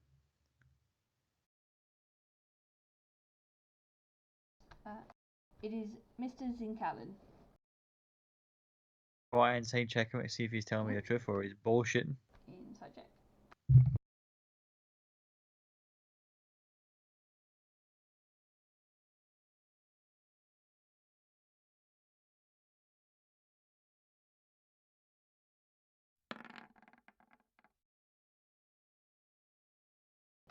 Lying? Is he truthful?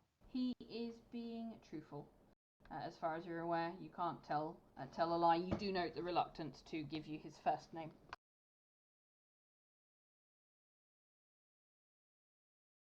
And you Very are, well. sir. What? Bashir. Miles Bashir. He is going to insight check that. So make me a deception check. Fuck. Double one. That would have been fucking ridiculous. Yeah, no, he catches you out in a lie. And goes, oh yes, I don't believe that for a second. If you're not willing to give me your name, this is definitely where the conversation ends. And he will get up and walk away from the table and walk out of the door.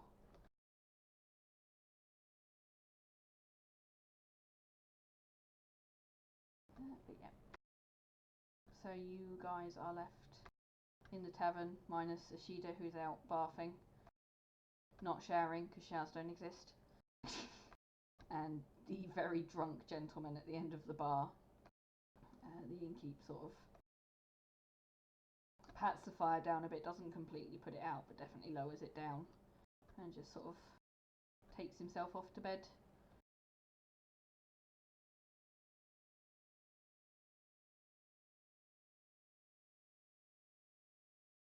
Occasionally you get a mumble from the guy in the corner going, just random babbling that you get of people that talk in their sleep, especially those drunken people that talk in their sleep. Other than that, the place is quiet while you eat your dinner. So anything else before you would all head up to bed? I hope Ishida's done that bath soon. I could probably do a bit down myself.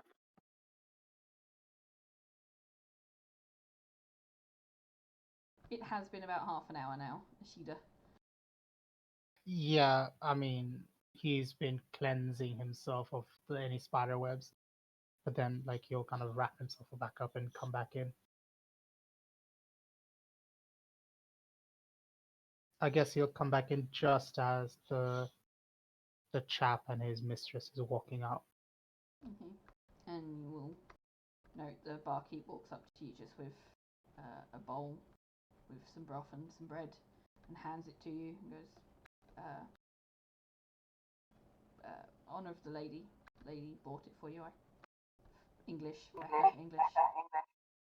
Oh, Yeah, Lavinia hadn't heard this, so she just smiles and waves at him cheerfully. oh, thank you. I'll make sure I say thank you to her in person. As I said to your friends, I'm off to bed. If Nagiri over there, yes, called the drunk gentleman Nagiri, over there wakes up, just try and send him home. I said, do not need the screaming banshee that is Lydia in here at 6 o'clock in the morning hunting down her husband.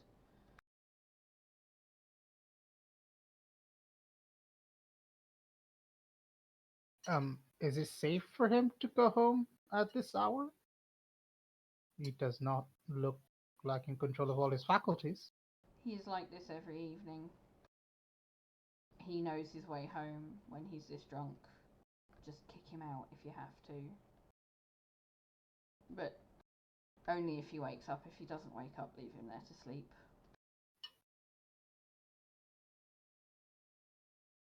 And he will go to bed.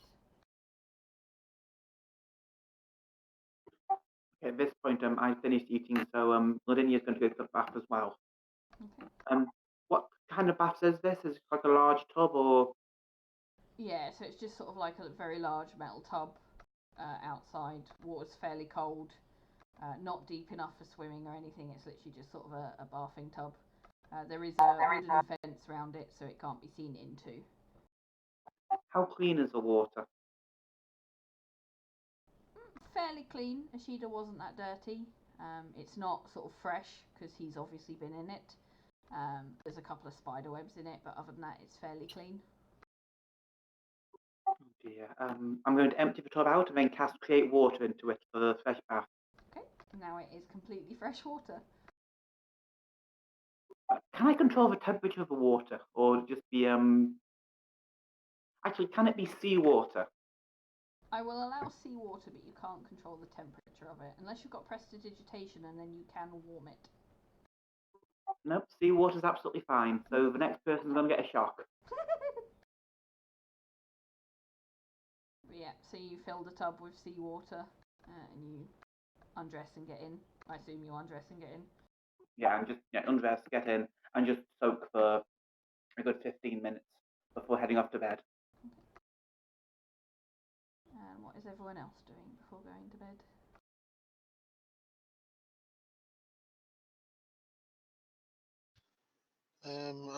Drax would eat his food, drink his tea, and note a few bits down in his book, and then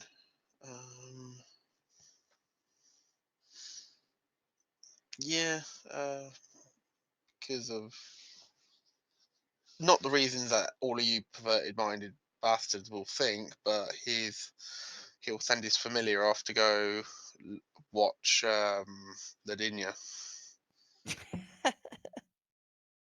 Of us would have thought a thing would have completely been innocent until you mentioned that. Oh no, And I we're all knew that. thinking you're a pervy bastard. No, that's Traz. Drax isn't.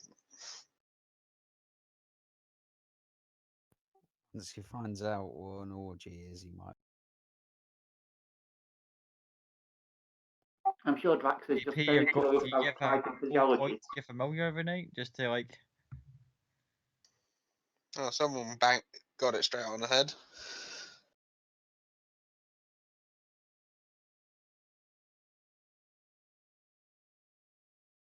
Notice how I said physiology and not anatomy? Well, if you ever die, he'll find that part out then. That's what he's into. That's just weird. I'm assuming your character may have already found that out, considering the amount of time you've been travelling together.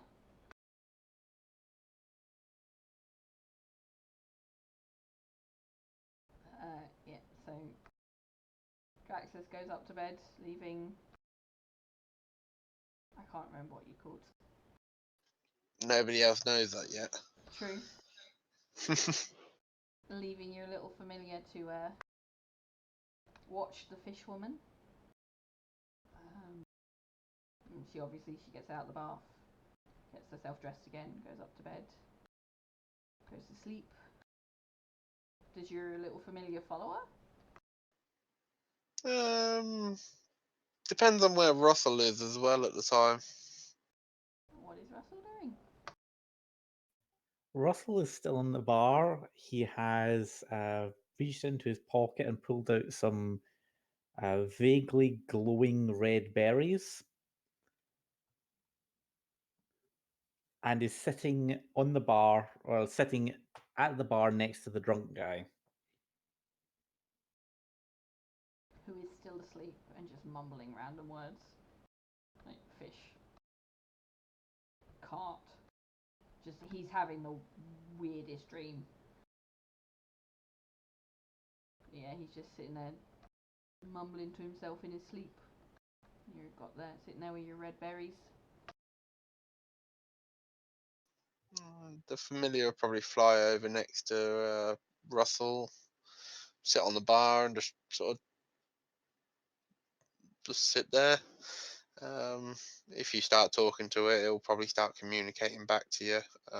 It can only communicate simple ideas, emotions, and images. Yeah, so you'll sort of get like words from textbooks and parchment. Most of the words are blurred out, but you'll just see little words pop up that it's thinking of. I'm going to look at it and say, can you just step in front of this guy for a moment? I think it's time we got him home. Just sits there and nods its head, and you just get like a happy emotion in your mind, and the word "okay" pop up. So I'm going to use Druidcraft and create a bit of skunk odor under his nose, because I think that would wake most people up. Yep. You watch him sort of snore, and so he takes a deep breath in, and all of a sudden his eyes pop open, and he jumps up and starts feeling his bottom, thinking he's soiled himself, and he will sort of start looking around, and when he realises he hasn't, he looks a little bit freaked out. Where was that smell? What's that smell come from? What's going on? I think it's.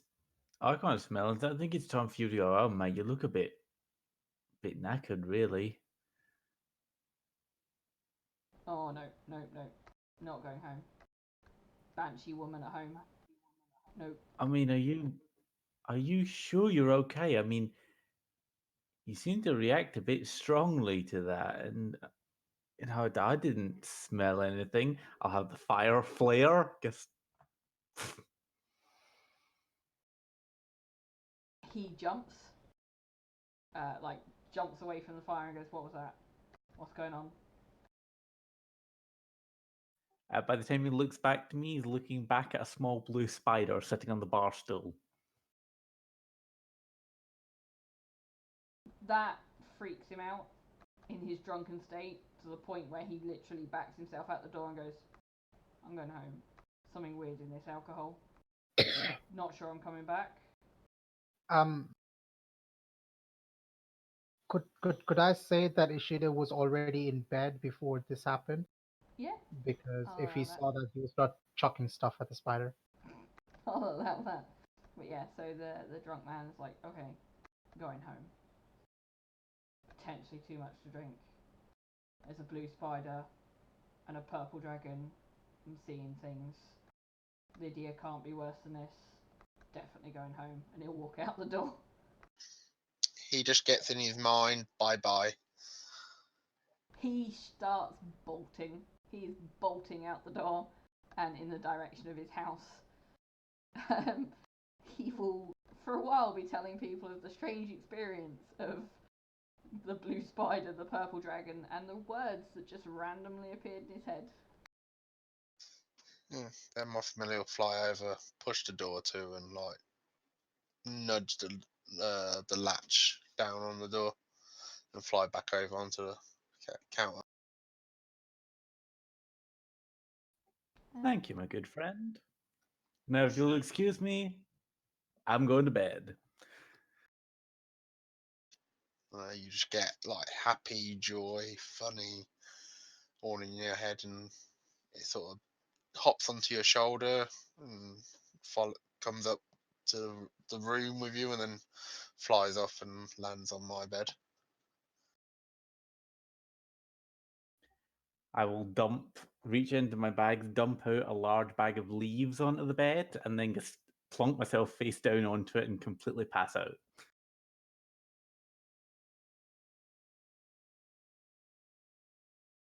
Okay.